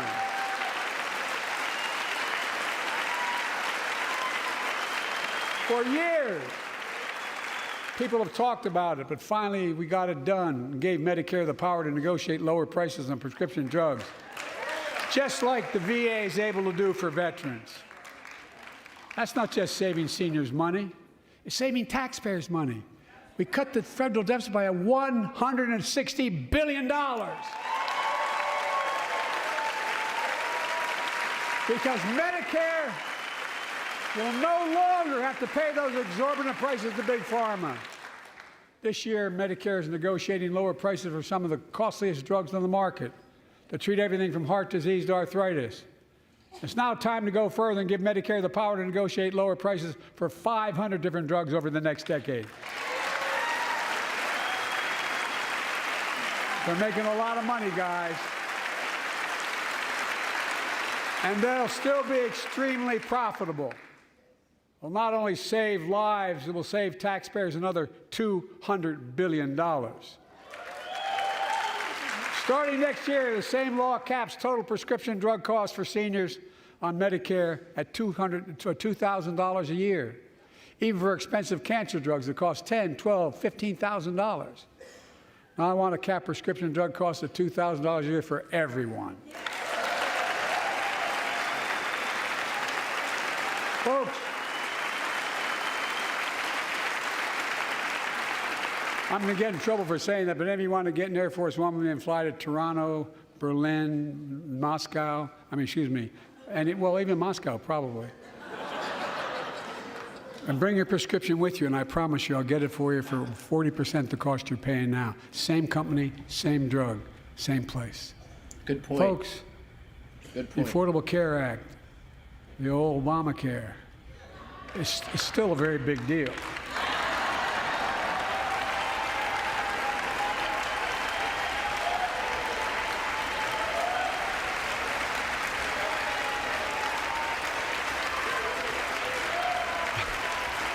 Over 100 million of you can no longer be denied health insurance because of pre-existing condition. But my predecessor, and many in this chamber, want to take this prescription drug away by repealing the Affordable Care Act. I'm not going to let that happen. We stopped you 50 times before, and we'll stop you again. In fact, I'm not only protecting it, I'm expanding it.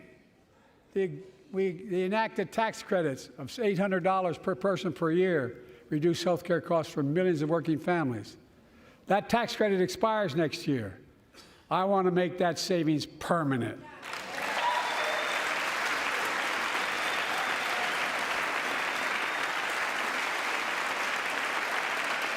To state the obvious, women are more than half our population. But research on women's health has always been underfunded. That's why we're launching the first ever White House initiative on women's health research, led by Jill, doing an incredible job as First Lady.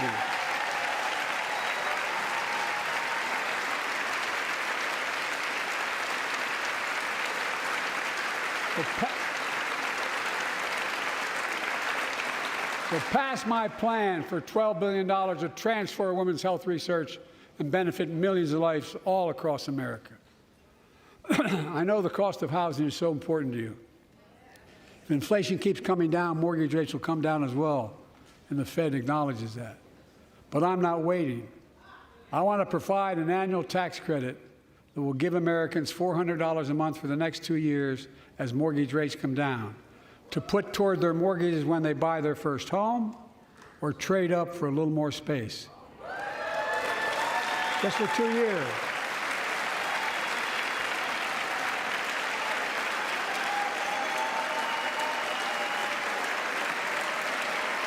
And my administration is also eliminating title insurance on federally backed mortgages. When you refinance your home, you can save $1,000 or more as a consequence. For millions of renters, we're cracking down on big landlords who use antitrust law, who break antitrust laws by price fixing and driving up rents. We've cut red tape so builders can get federally financing, which is already helping build a record 1.7 million new housing units nationwide. Now pass and build and renovate 2 million affordable homes and bring those rents down.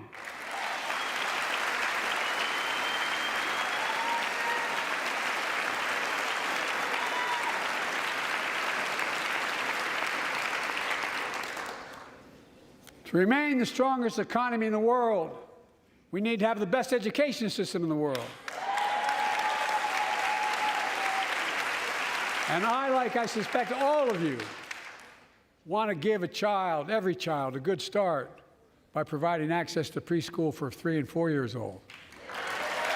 You know, I think I pointed out last year,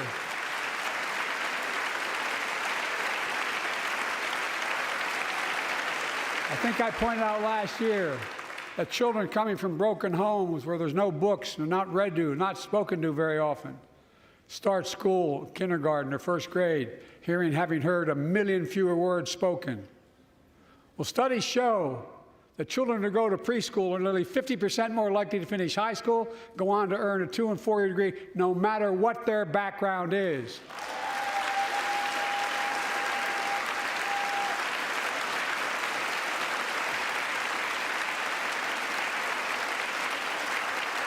I met a year and a half ago with the leaders of the Business Roundtable. They were mad that they were angry. I think, well, they were discussing why I wanted to spend money on education. I pointed out to them as vice president, I met with over 182 of those folks. Don't hold me to the exact number. And I asked them what they need most, the CEOs. And you've had the same experience on both sides of the aisle. They say a better educated workforce, right? So I looked at them, and I say, I come from Delaware. DuPont used to be the 8th largest corporation in the world. And every new enterprise they bought, they educated the workforce to that enterprise. But none of you do that anymore. Why are you angry with me providing you the opportunity for the best educated workforce in the world? And they all looked at me and said, I think you're right. I want to expand high-quality tutoring and summer learning to see that every child learns to read by 3rd grade.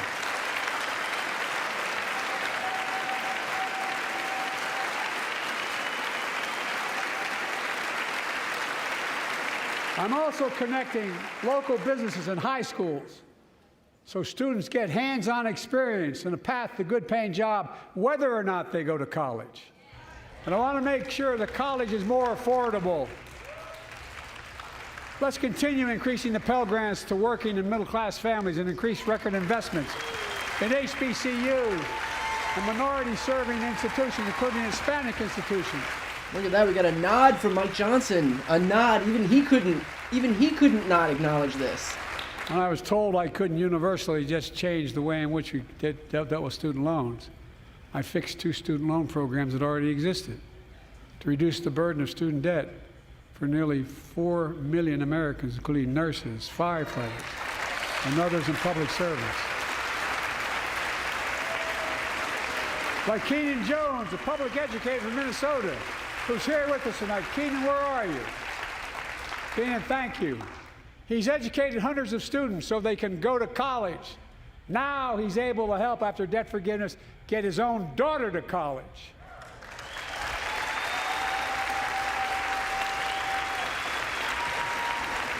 And folks, look, such relief is good for the economy because folks are now able to buy a home, start a business, start a family.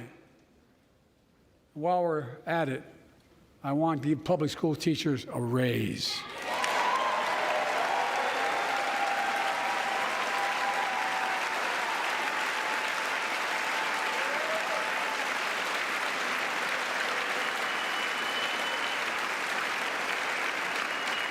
And by the way, the first couple of years, we cut the deficit.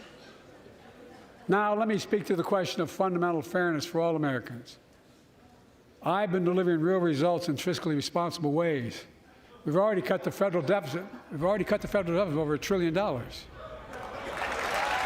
signed the bipartisan deal to cut another $1 trillion in the next decade.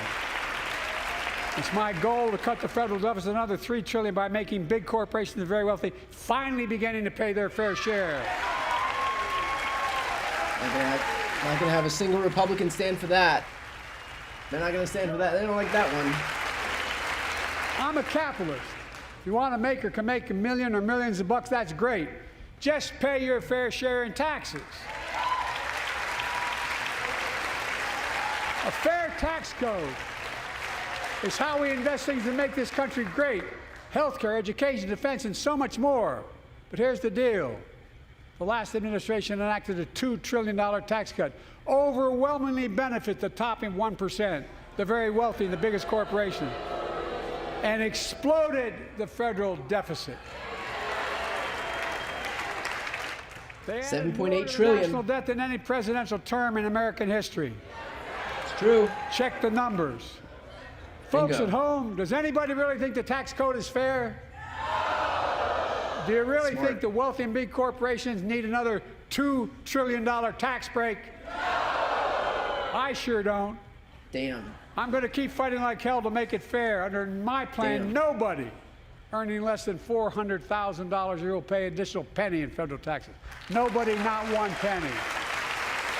And they haven't yet. He's killing it. In fact, the child tax credit I passed during the pandemic cut taxes for millions of working families and cut child poverty in half. Restore that child tax credit. No child should go hungry in this country.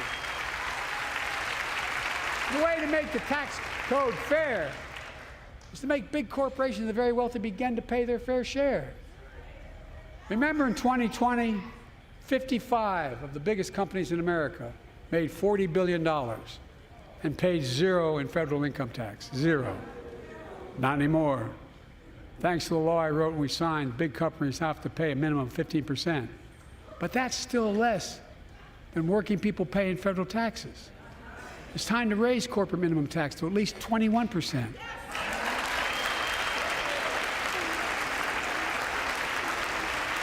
So every big corporation finally begins to pay their fair share.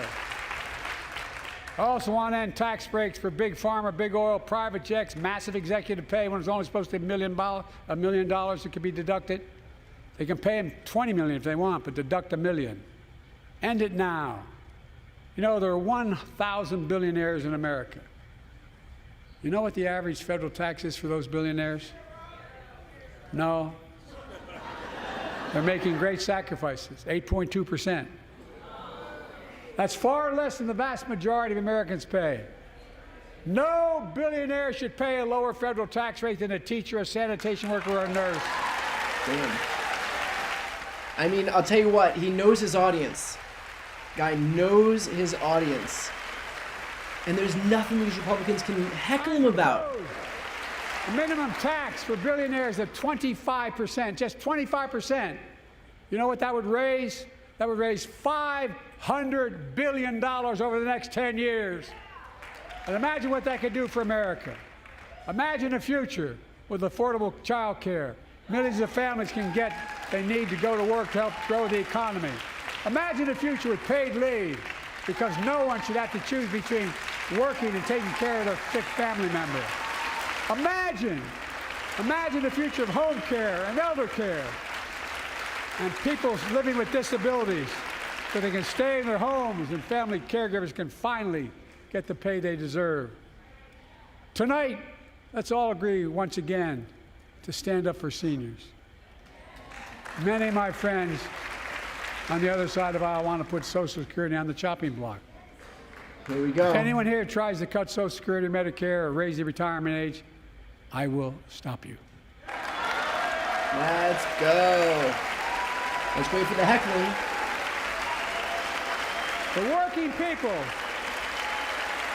working people who built this country pay more into Social Security than millionaires and billionaires do.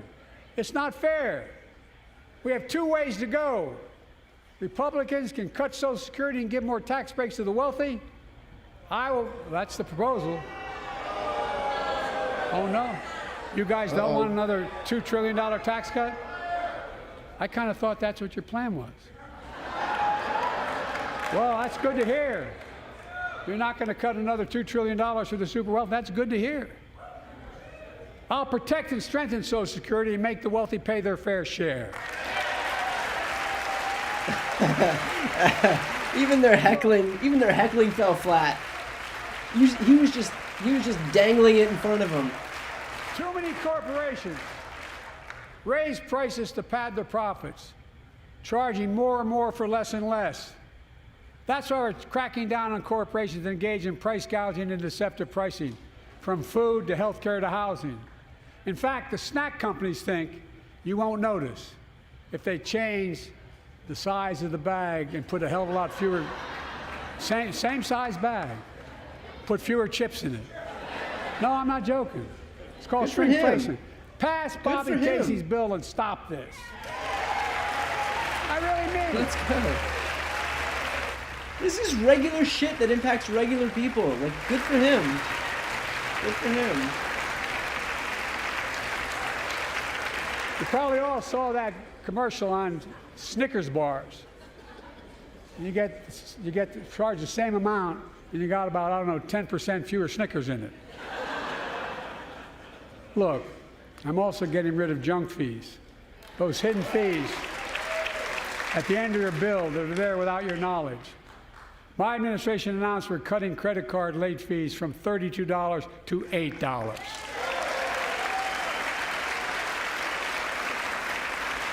Banks and credit card companies are allowed to charge what it costs them to instigate the collection. And that's more, a hell of a lot, like $8 and 30-some dollars. They don't like it. Credit card companies don't like it. But I'm saving American families $20 billion a year with all the junk fees I'm eliminating. Let's go. Good for him. Folks at home, that's why the banks are so mad. It's $20 billion in profit. I'm not stopping there. My administration has proposed rules to make cable, travel, utilities, and online ticket sellers tell you the total price up front, so there are no surprises. It matters. It matters. And so does this. In November, my team began serious negotiation with a bipartisan group of senators. The result was a bipartisan bill with the toughest set of border security reforms we've ever seen. Oh, you don't think so? Oh, you don't like that bill, huh? That conservatives got together and said it was a good bill? I'll be darned. That's amazing. That bipartisan bill would hire 1,500 more security agents and officers, 100 more immigration judges to help tackle the backload of 2 million cases, 4,300 more asylum officers, and new policies so they can resolve cases in 6 months instead of 6 years now. And they all just booed for it. They all just booed for it. That was James Lankford's bill. That's the guy on the screen right now, a conservative Republican. 100 more high-tech drug detection machines to significantly increase the ability to screen and stop vehicles smuggling fentanyl into America. That's killing thousands of children. This bill would save lives and bring order to the border.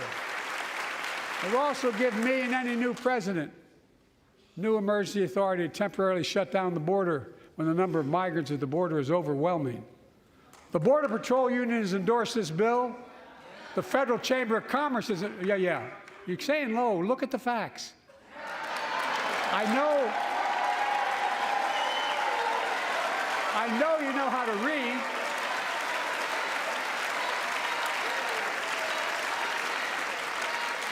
I believe that given the opportunity for a majority in the House and Senate would endorse the bill as well, a majority right now.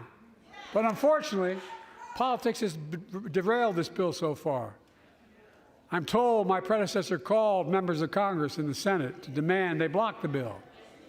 He feels a political win. He viewed it as would be a political win for me and a political loser for him. It's not about him. It's not about me. I'd be a winner. Not really. That was green.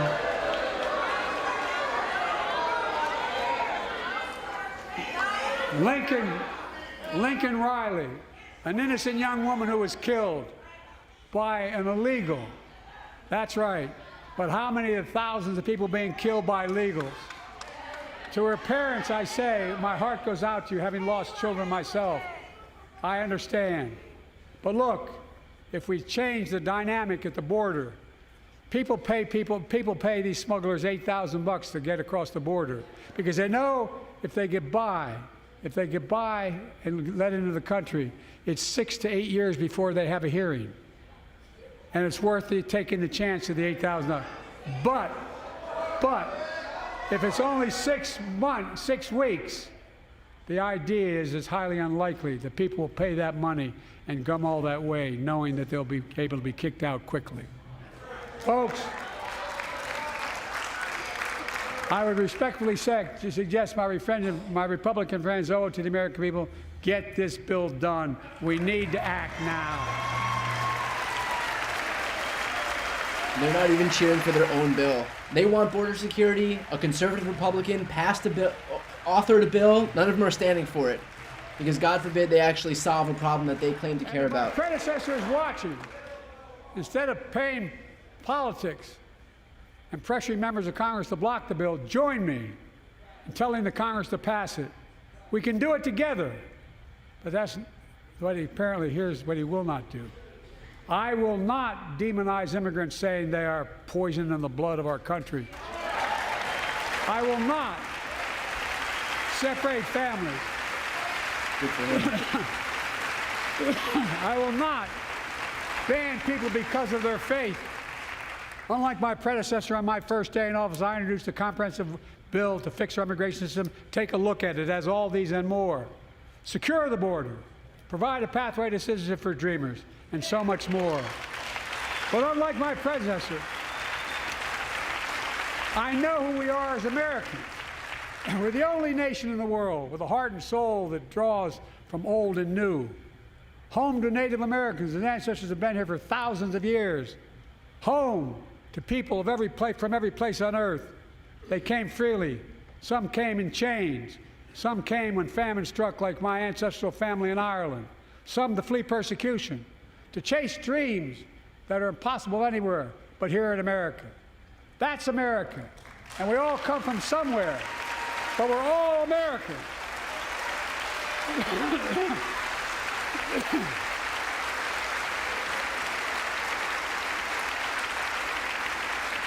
Look, folks, we have a simple choice. We can fight about fixing the border, or we can fix it. I'm ready to fix it. Send me the border bill now.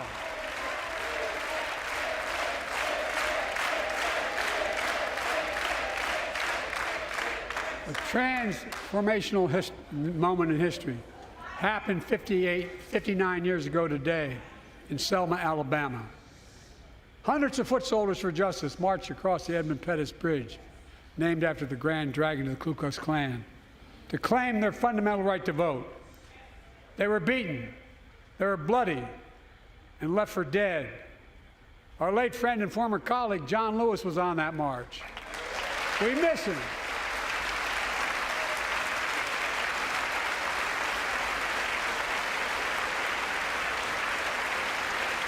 But joining us tonight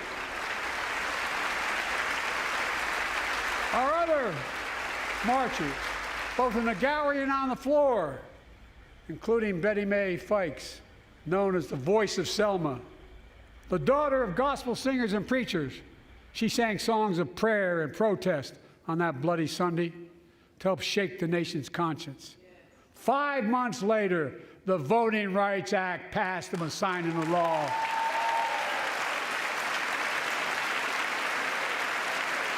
Thank you. Thank you, thank you, thank you.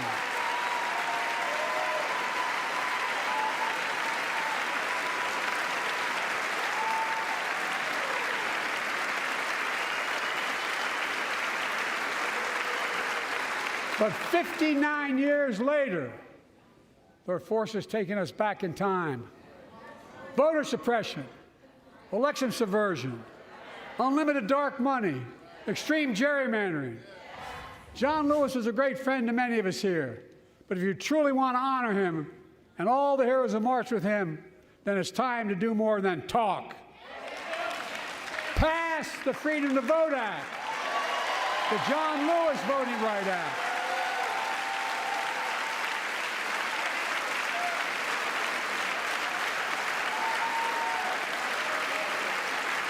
And stop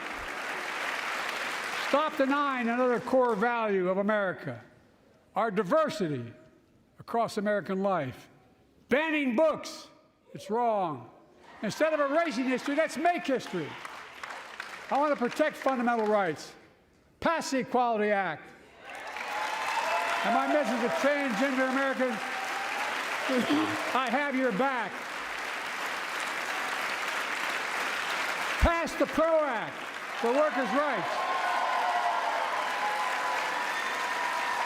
Raise the federal minimum wage, because every worker has a right to a decent living more than $7 an hour. We're also making history by confronting the climate crisis, not denying it. I don't think any of you think there's no longer a climate crisis. At least I hope you don't. I'm taking the most significant action ever on climate in the history of the world. I'm cutting our carbon emissions in half by 2030, creating tens of thousands of clean energy jobs, like the IBEW work is building and installing 500,000 electric vehicle charging stations. Conserving 30% of America's lands and waters by 2030. And taking action on environmental justice fence line communities smothered by the legacy of pollution. And patterned after the Peace Corps and AmeriCorps, I launched the Climate Corps to put 20,000 young people to work in the forefront of our clean energy future. I'll triple that number in a decade.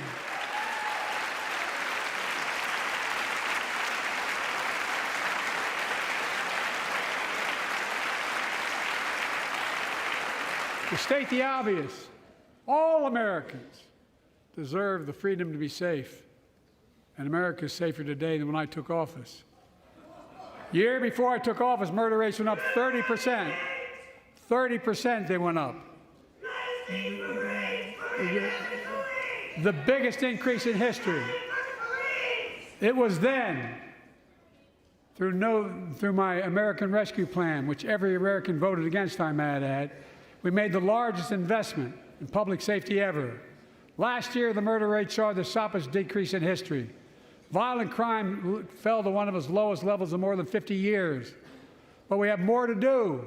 We have to help cities invest in more community police officers, more mental health workers, more community violence intervention. Give communities the tool to crack down on gun crime, retail crime, and carjacking. Keep building trust, as I've been doing by taking executive action on police reform and calling for it to be the law of the land. Directing my cabinet to review the federal classification of marijuana and expunging thousands of convictions for the mere possession, because no one should be jailed for simply using or have it on their record. Take on crimes of domestic violence. I'm ramping up the federal enforcement of the Violence Against Women Act that I proudly wrote when I was a senator, so we can finally end the scourge against women in America.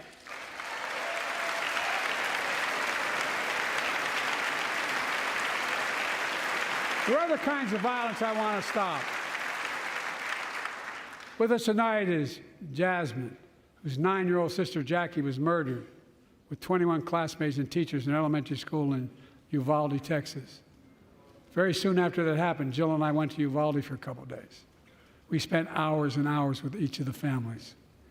We heard their message, so everyone in this room, in this chamber, could hear the same message. The constant refrain, and I was there for hours meeting with every family. They said, do something. Do something. Well, I did do something by establishing the first ever Office of Gun Violence Prevention in the White House, that the Vice President is leading the charge. Thank you for doing it. Meanwhile,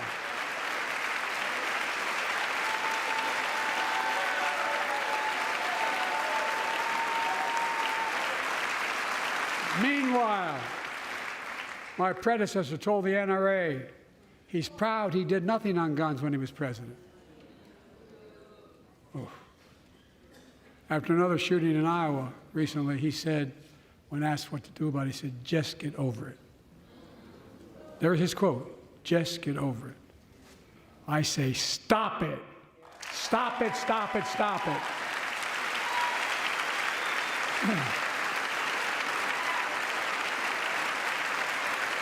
I'm proud we beat the NRA when I signed the most significant gun safety law in nearly 30 years because of this Congress.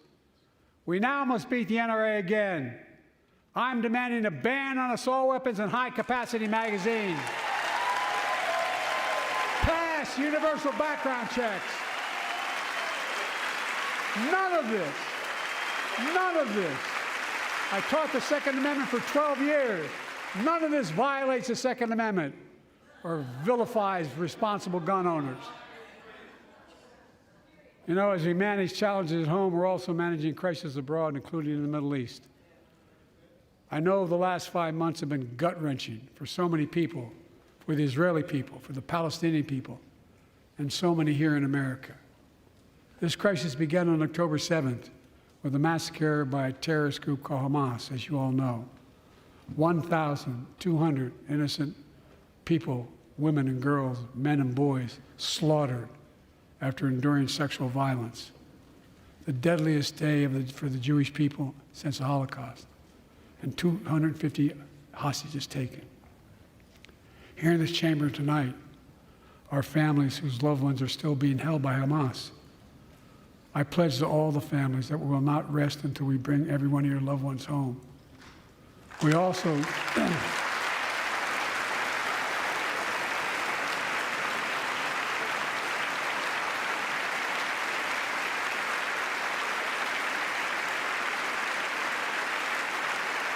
we will also work around the clock to bring home Evan and Paul, Americans being unjustly detained by the Russians and others around the world.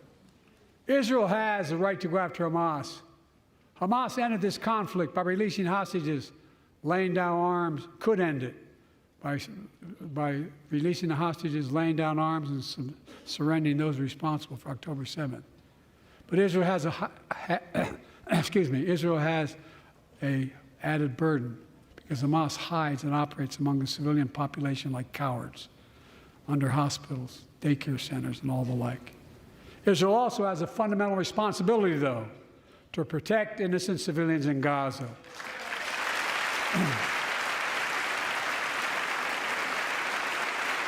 This war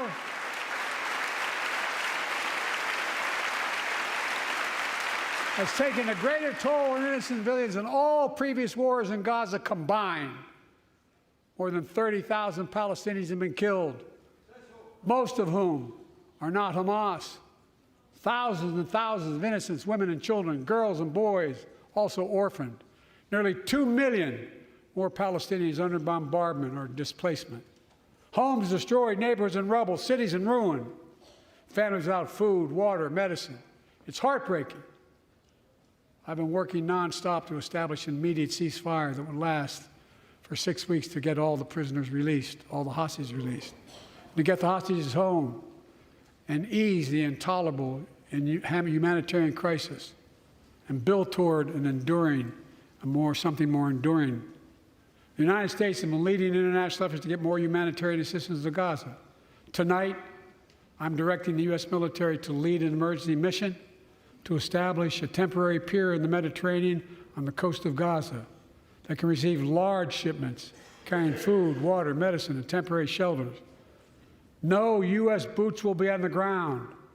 A temporary pier will enable a massive increase in the amount of humanitarian assistance getting into Gaza every day.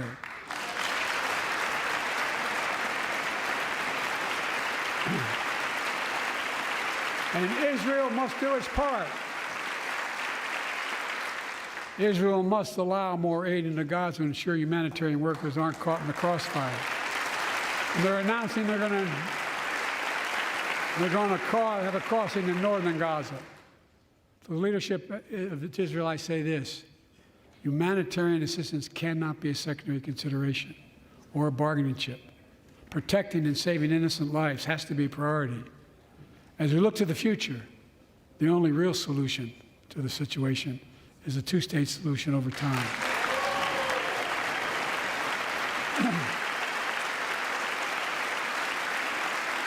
And I say this as a lifelong supporter of Israel. My entire career, no one has a stronger record with Israel than I do. I challenge any of you here. I'm the only American president of Israel in wartime. But there is no other path that guarantees Israel's security and democracy. There is no other path that guarantees Palestinians can live in peace with peace and dignity. And there's no other path that guarantees peace between Israel and all of its neighbors, including Saudi Arabia, with whom I'm talking. Creating stability in the Middle East also means containing the threat posed by Iran. That's why I built a coalition of more than a dozen countries to defend international shipping and freedom of navigation in the Red Sea. I've ordered strikes to degrade the Houthi capability and defend U.S. forces in the region. As Commander-in-Chief, I will not hesitate to direct further measures to protect our people and our military personnel.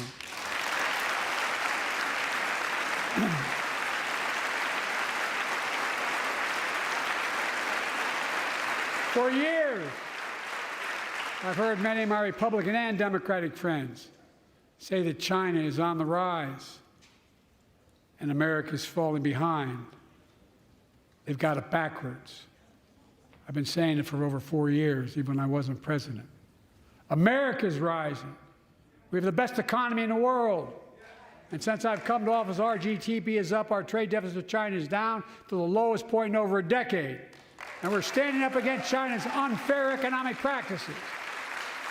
We're standing up for peace and stability across the Taiwan Straits. I've revitalized our partnership and alliance in the Pacific.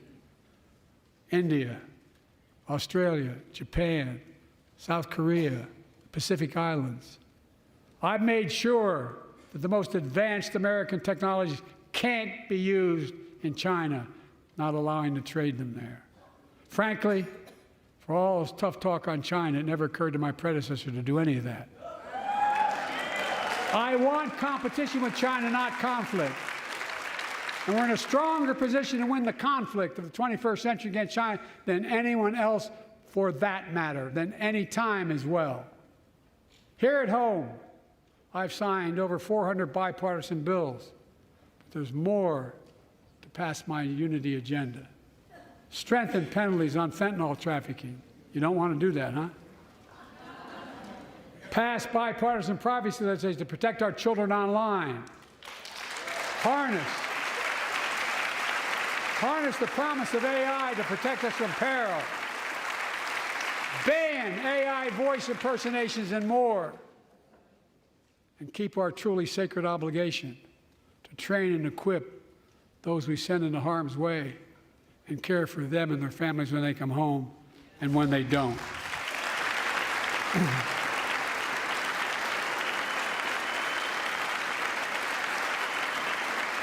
That's why the song Support and Help of Dennis and the VA, I signed the PACT Act. One of the most significant laws ever, helping millions of veterans exposed to toxins who now are battling more than 100 different cancers. Many of them don't come home, but we owe them and their families support. We owe it to ourselves to keep supporting our new health research agency called ARPA-H, and remind us that we can do big things, like end cancer as we know it, and we will. Is Mike going to stay seated for cancer? Ending cancer? Of course he is. How do you stay seated for ending cancer? Let me close with this. Yay.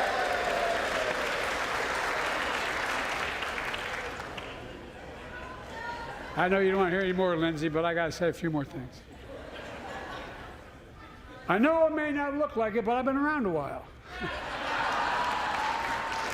When you get to be my age, certain things become clearer than ever. I know the American story. Again and again, I've seen the contest between competing forces in the battle for the soul of our nation, between those who want to pull America back to the past and those who want to move America into the future.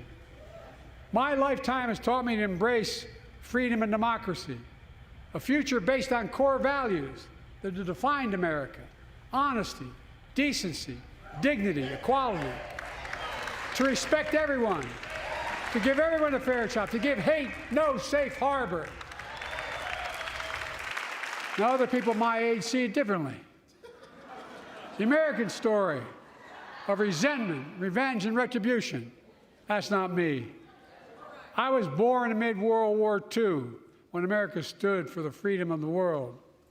I grew up in Scranton, Pennsylvania, and Claymont, Delaware, among working-class people who built this country.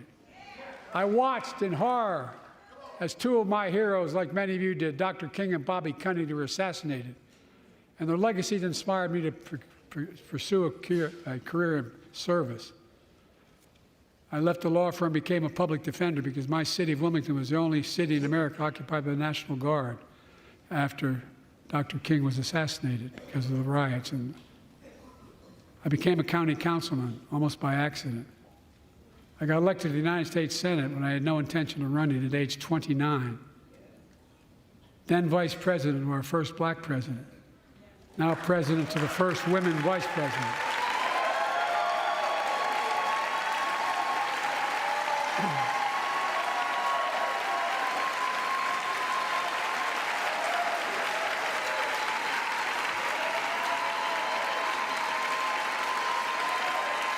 In my career, I've been told I was too young. By the way, they didn't let me on the Senate elevators for votes sometimes. Not a joke. And I've been told I'm too old. Whether young or old, I've always known what endures. I've known our North Star. The very idea of America is that we're all created equal and deserves to be treated equally throughout our lives. We've never fully lived up to that idea, but we've never walked away from it either. And I won't walk away from it now. I'm optimistic. I really am. I'm optimistic, Nancy.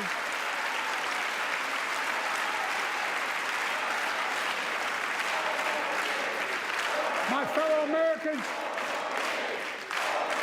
the issue facing our nation isn't how old we are, it's how old are our ideas. Hate, anger, revenge, retribution are the oldest of ideas. But you can't lead America with ancient ideas that only take us back.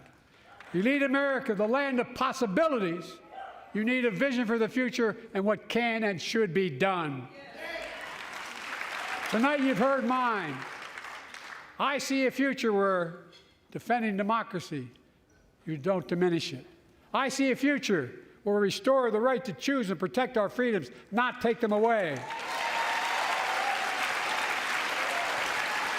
I see a future where the middle class finally has a fair shot and the wealthy have to pay their fair share in taxes.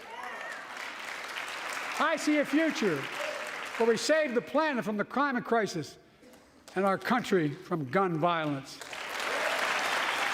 Above all, I see a future for all Americans. I see a country for all Americans. And I will always be president for all Americans because I believe in America. I believe in you, the American people. You're the reason we've never been more optimistic about our future than I am now. So let's build the future together. Let's remember who we are. We are the United States of America. And there is nothing beyond our capacity when we act together. God bless you all, and may God protect our troops. Thank you, thank you, thank you. Wow.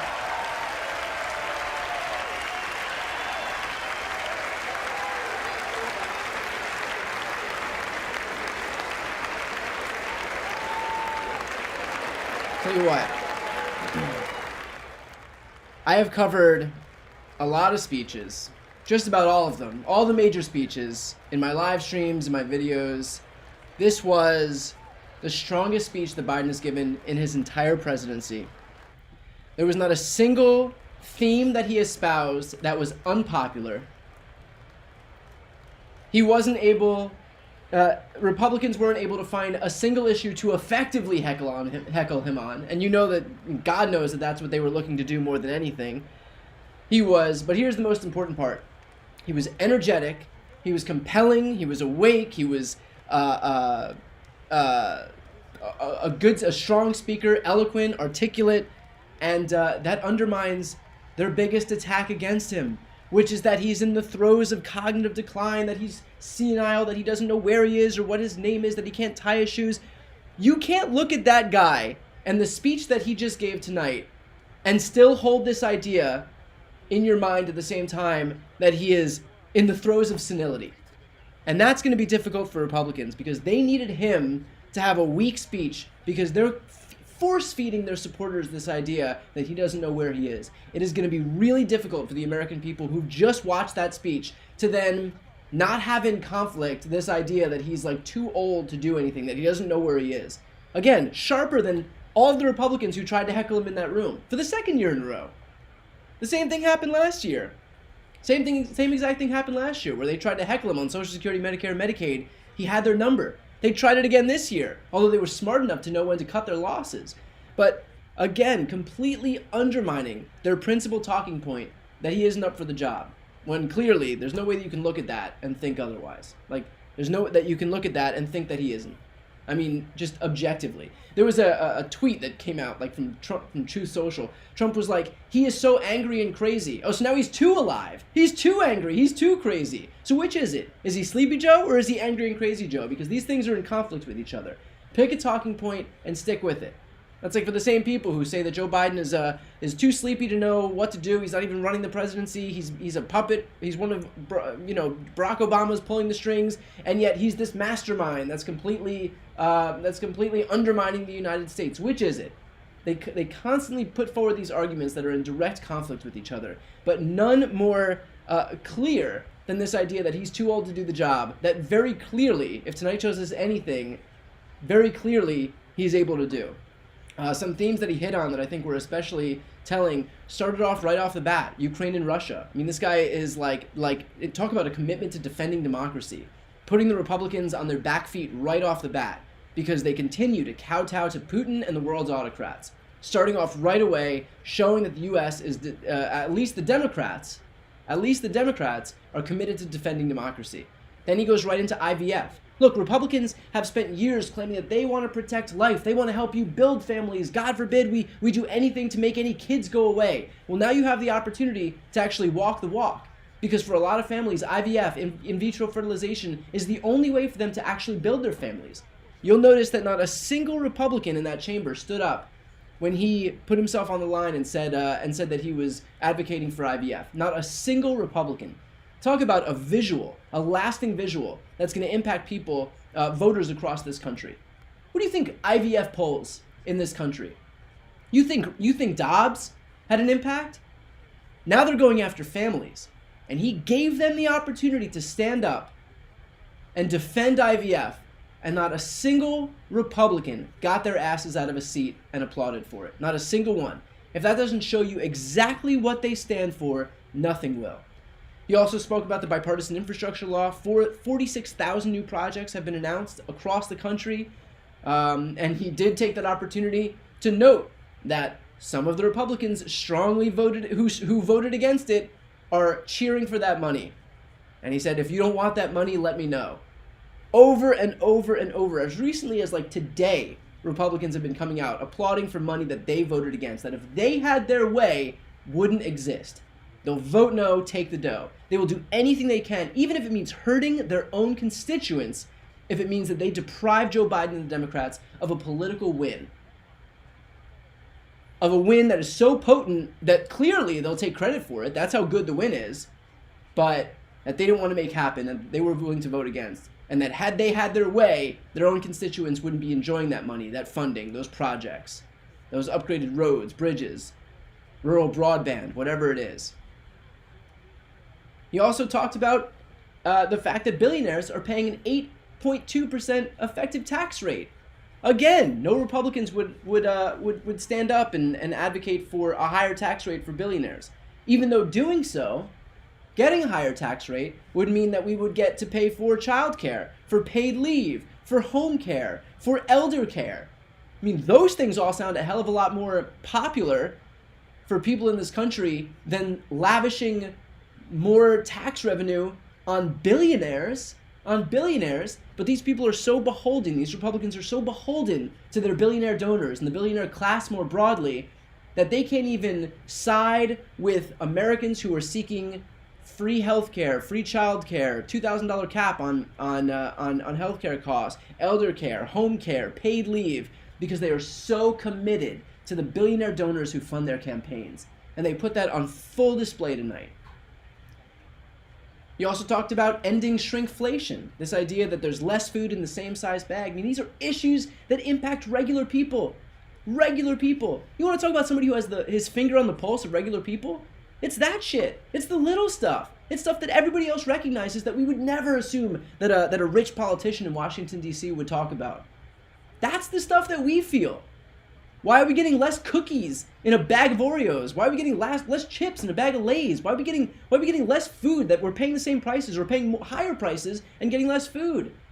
That's the stuff that impacts people on a daily basis. That's what he's focused on. Again, Republicans aren't interested. They're interested in only passing tax cuts for millionaires and billionaires. That's it. That was their sole legislative priority when they had full control of government. They showed you what their priority was. And finally, here's he talked about cutting late fees also from $32 down to $8. Again, an issue that just impacts regular people. You think that's an issue that any of those Republicans in that chamber are worried about? You think they care whether banks are charging late fees that are 4 times higher than they should be? They should be charging $8. That's what it apparently costs the banks to effectuate that process. That's what it should cost. No more than at cost. They're charging 4 times that price. You think a single Republican cares about that? Think a single Republican would stick out their neck to do that? No.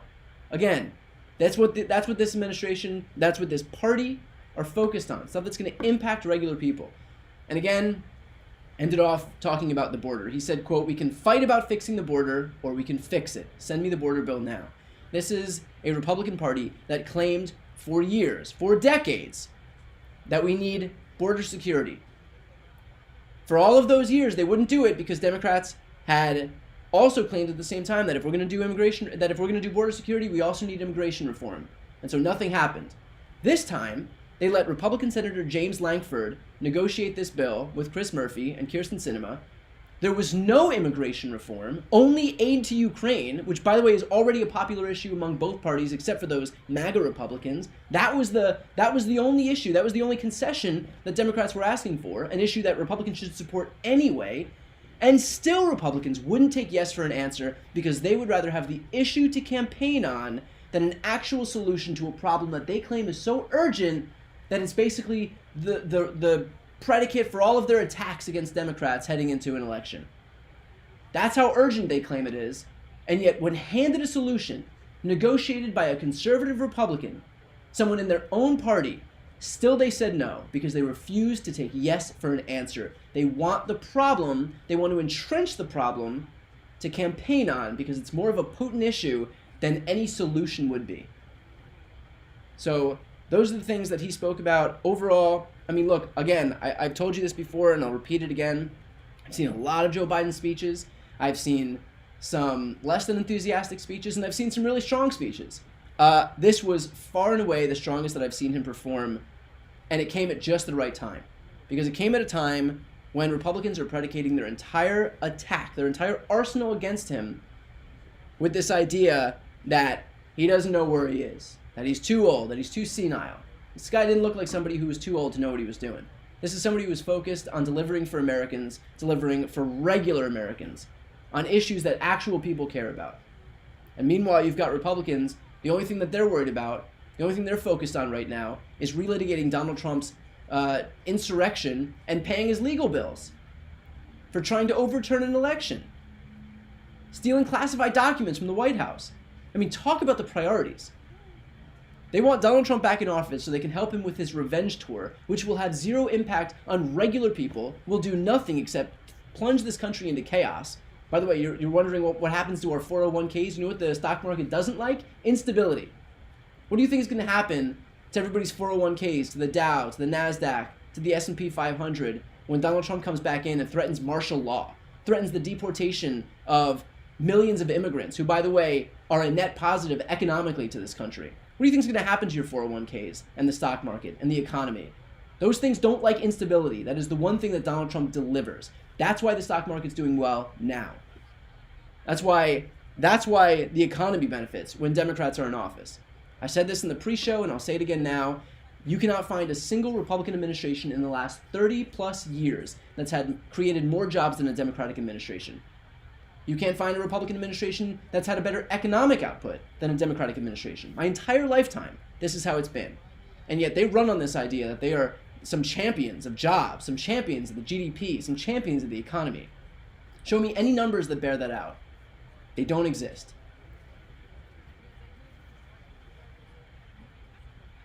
With that said, a quick note, if you are not yet subscribed to this channel, you enjoy the pre-show, you enjoy the live stream, you enjoy this post-show analysis, please help me out by subscribing. About half of you watching right now, there's about 25,000 people watching, about half of you are subscribed, the other half isn't. So for those half, if you're not yet subscribed, it doesn't cost you anything. But I'd really appreciate it. It's a great way to support what I do. It's a great way to support these live streams.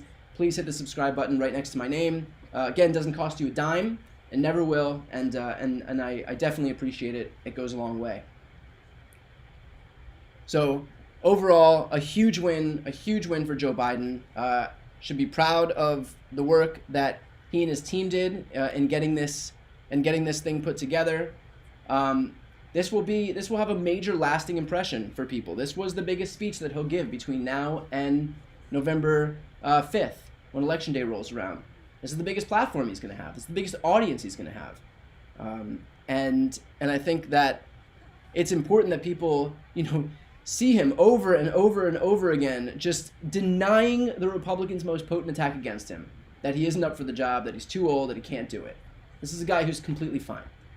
I interviewed him, sat in a room with him, did a 15-minute interview and then a 15-minute talk afterwards, as sharp as anybody else in this town. And he proved that tonight. If not in his delivery, if not in his style, then in substance, in terms of what he was talking about.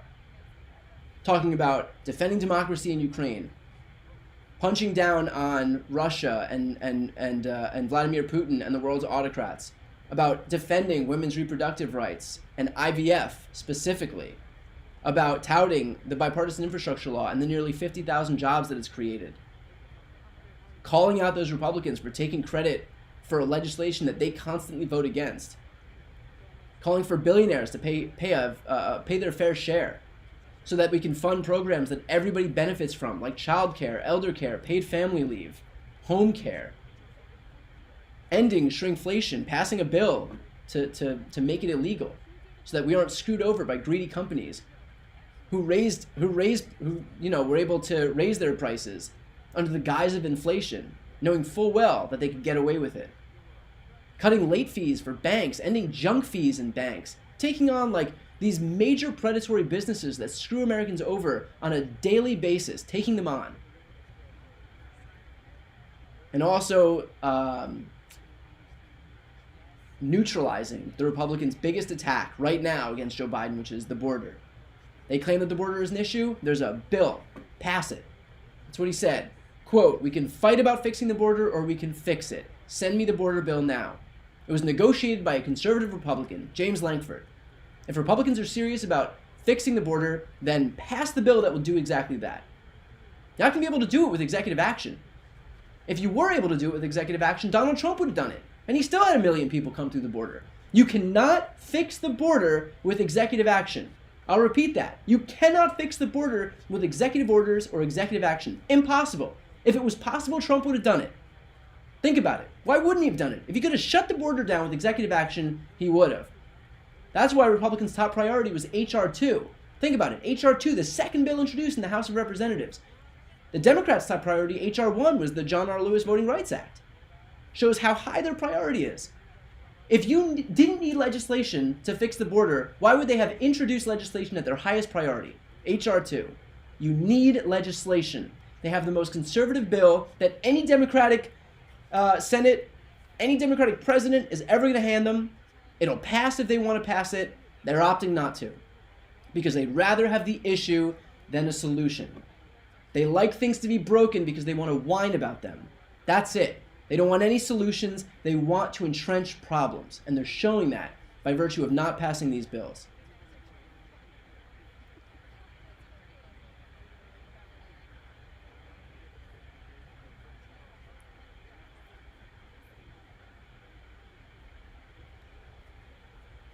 Now, for those who've watched the whole time, I did an hour and a half pre-show, about an hour and a half post-show. That'll puts us at 3 hours, or regular show plus a little bit of a post-show. I did tell you I would tell you whether I was wearing pants or not. I'm wearing gym shorts. That's my answer. I'm wearing gym shorts because I'd be crazy to wear pants throughout this entire process. They're not even on screen. Come on, guys. Come on. I told you I would tell you. For those people who didn't stick around, they're never going to know. And don't share that information. That's just for us. All right. So with that said, one last appeal for those watching right now. If you enjoyed this analysis after the fact, seeing all the comments, what have I done? I feel like I shouldn't have said anything now. For those watching right now, if you enjoyed this analysis, again, please help me out. Subscribe to this channel. I don't post many things per day, 1 or 2 videos per day. I try to keep it quality above quantity. So if you enjoyed this post-show analysis and you want to see more of my videos, I do a legal show almost every day with Glenn Kirshner, where we talk about all the prosecutions Trump is contending with. I do a voting rights series with the nation's top voting rights attorney, Mark Elias, where we talk about gerrymandered maps and all the litigation that he's contending, that he's bringing forward to put forward fair maps. I do a show called Inside the Right with Tim Miller, who's a longtime Republican operative, to get a better sense of what's happening within the Republican Party.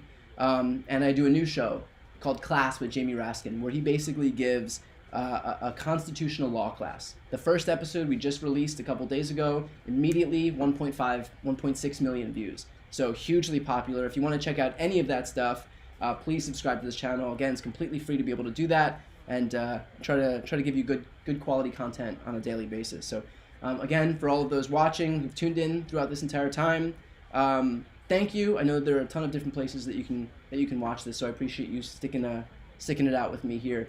Hope you enjoyed it, and see you on the next one.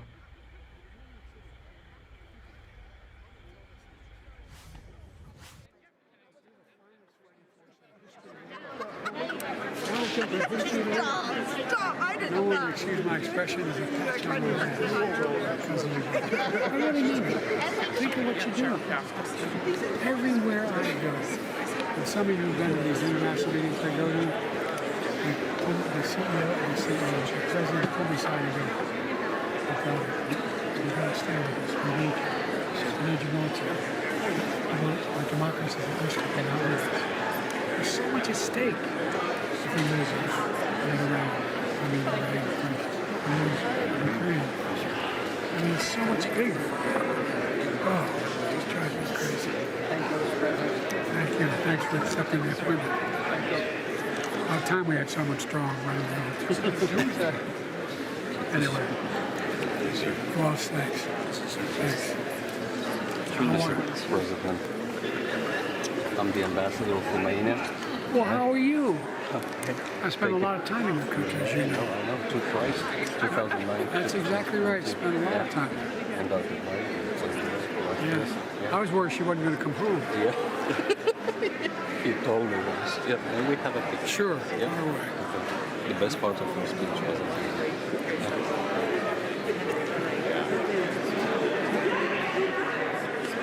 Thank you.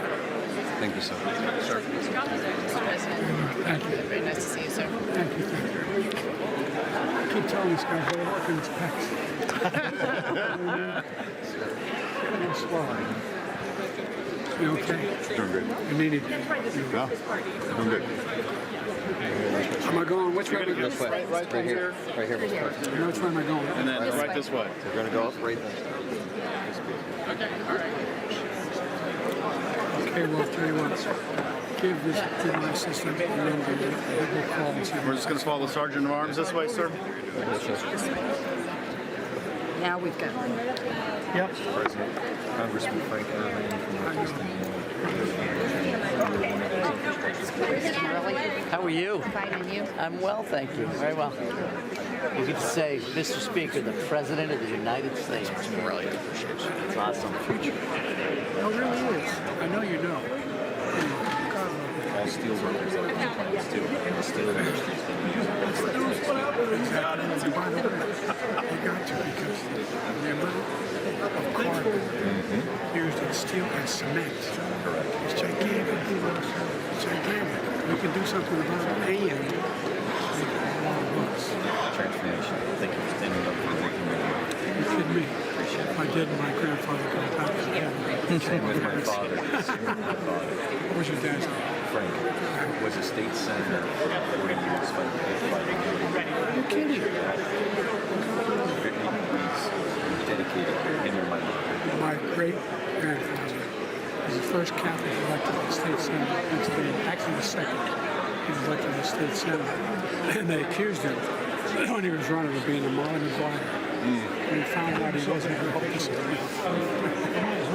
Her father's a Catholic. He was in the state senate also. Your dad alive? He is 90 going to be 91. I'm blessed. Can I get his phone number? I will give that to you. Promise? I promise you right here. He and my mom. All right. Mr. President, thank you very much. Most people can't leave until we leave, and we need to go this way. Well, they're Democrats or Republicans. We got both up there. I'm sir. joking. No, I'm sorry. You got to stay there. You just they have to say that. Oh, I get that all. Yes, I I'm get going to go the this hell way, out of Mr. it. President. Thank you. For everything. Appreciate Joe Morello. Yeah, Joe. By the way, you got That'd be great.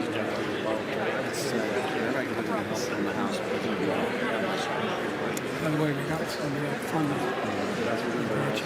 I know we did. I know we're excited about you. You have no idea. Regional tech hubs, man. I talk about you all the time. You have no idea. You're gonna do great You're already things. skating atmosphere. I know. You went to school in Syracuse. That's We right. know that. We know. Thank you, Mr. All right, we're President. going to follow the Sergeant of Arms. Go. Yep. Mr. President. I heard he was. Thank you for standing so much. I appreciate it. Anytime. You made me feel good. I knew I was in your line of sight, so I was like, You really were. I was ready. I You was got some hyping. eyes, kid. Thank you. This way. She's right here. Thanks for all the goodies. Don't worry, Mr. This is one of the big guys. Great speech. Really nice. I was telling your secretary, I was in Jordan and Israel. last weekend, and we just, we got to keep pushing what you're doing on the humanitarian stuff and all this stuff. So I told baby, so many people. I said, baby, you know I can't come to Jesus. Sure, just that might go good.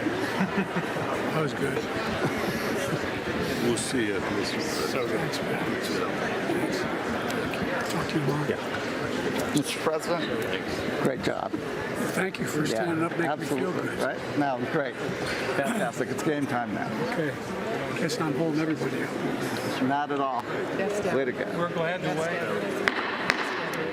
The chair of the regular session of the House is now dissolved. The House will come to order.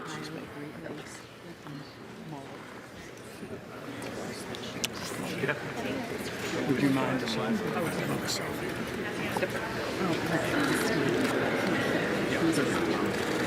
Thank you. I'll sign it and send it to you. All right.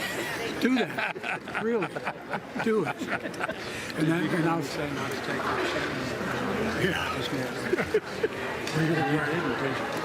No, I was being polite. You knocked it out of the ballpark. Good to see you. well done. Thank you. Mr. President, you did amazing. Brittany from Colorado.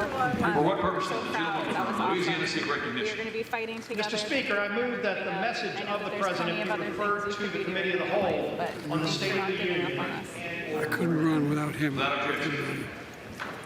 Could not run. Mr. President. Does the gentleman from Louisiana have a motion? Thanks. Mr. Speaker, I move that the House is now adjourned. The question is on the motion to adjourn. Those in favor say aye. Those opposed, no. The ayes have it. The motion is agreed to. Accordingly, the House stands adjourned until 9 a.m. tomorrow. Notice I told Yes, thank you. I appreciate it. I'm you. Yes, and thank you for having Governor Lewis in the first lady's party. That's great. We all love him. All right, Mr. President, great job. Thanks, pal. We're going to push that bipartisan Senate bill. We're trying to get everybody to make that our strategy to go after the different Gs. Mr. President, great speech. Loved it. You take a risk standing all the time for me on the I know. Wanted to keep coming back to Detroit. We need you. We're coming back. Yeah, Can't get rid of it. Really absolutely fantastic. The interruptions, that's just so new and different. I hope it wasn't. It's a game they played. They did it last time. And I said, oh. And I got them all together. I said, you're not going to cut Social Security. And when I said, anybody going to cut Social Security, raise your hand. I might. I was going to go home. Mr. President. So proud of you. Proud of you. Proud of you. That means a lot. People are saying you kicked butt back home. They texted me saying he kicked butt tonight. As long as I'm with you, I'm okay. Hey, and thank you for mentioning the PACT Act. That was important. My guest is an immigrant Army veteran from the Gulf War. He went from 30% to 100%. His husband now gets benefits.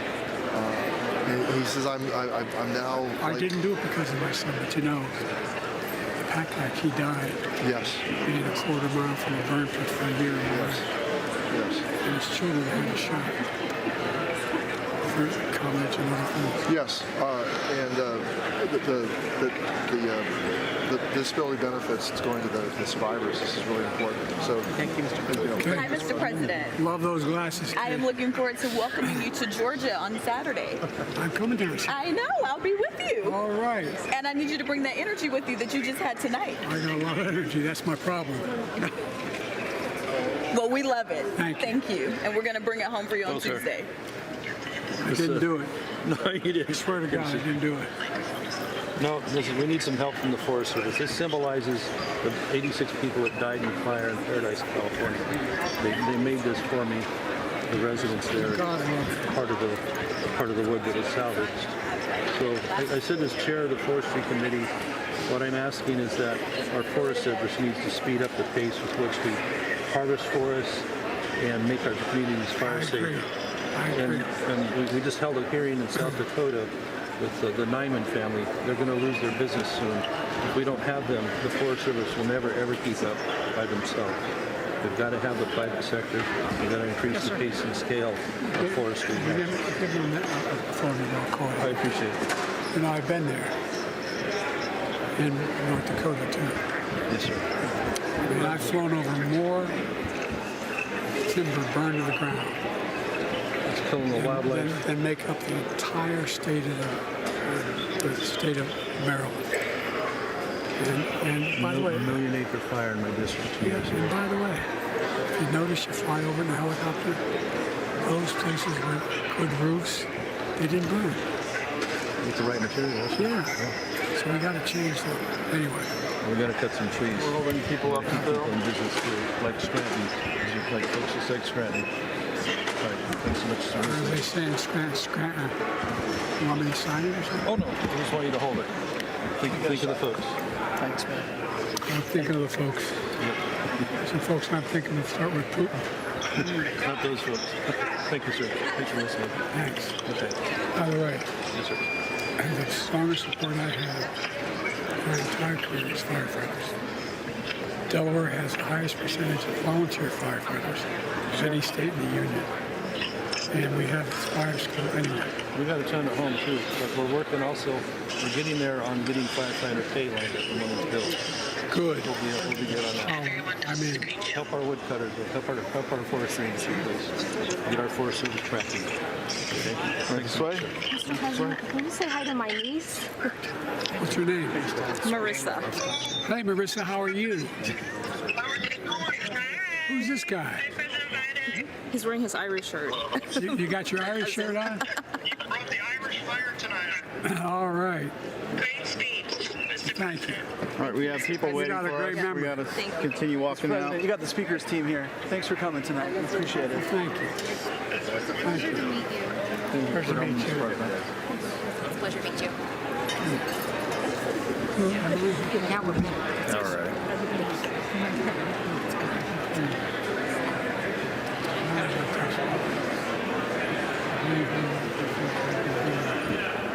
You're both on overtime now, right? Since you're both on overtime. Well, we just have to go downstairs. The home stretch. Yeah.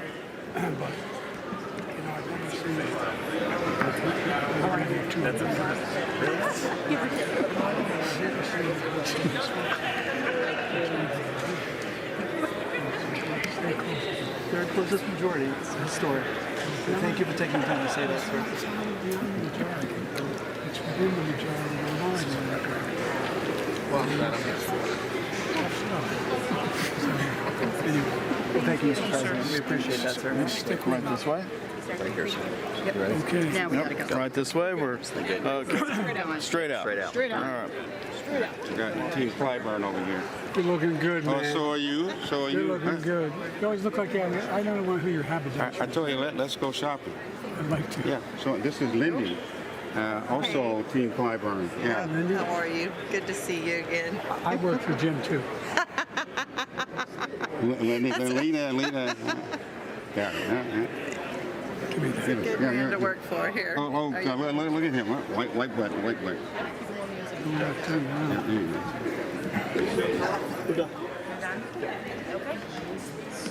Oh, wow.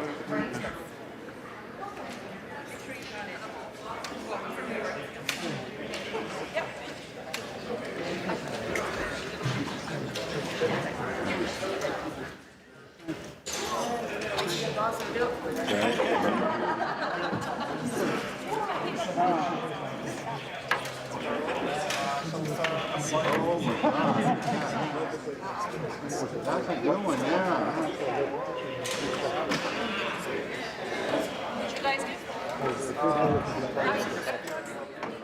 Well, for the first time.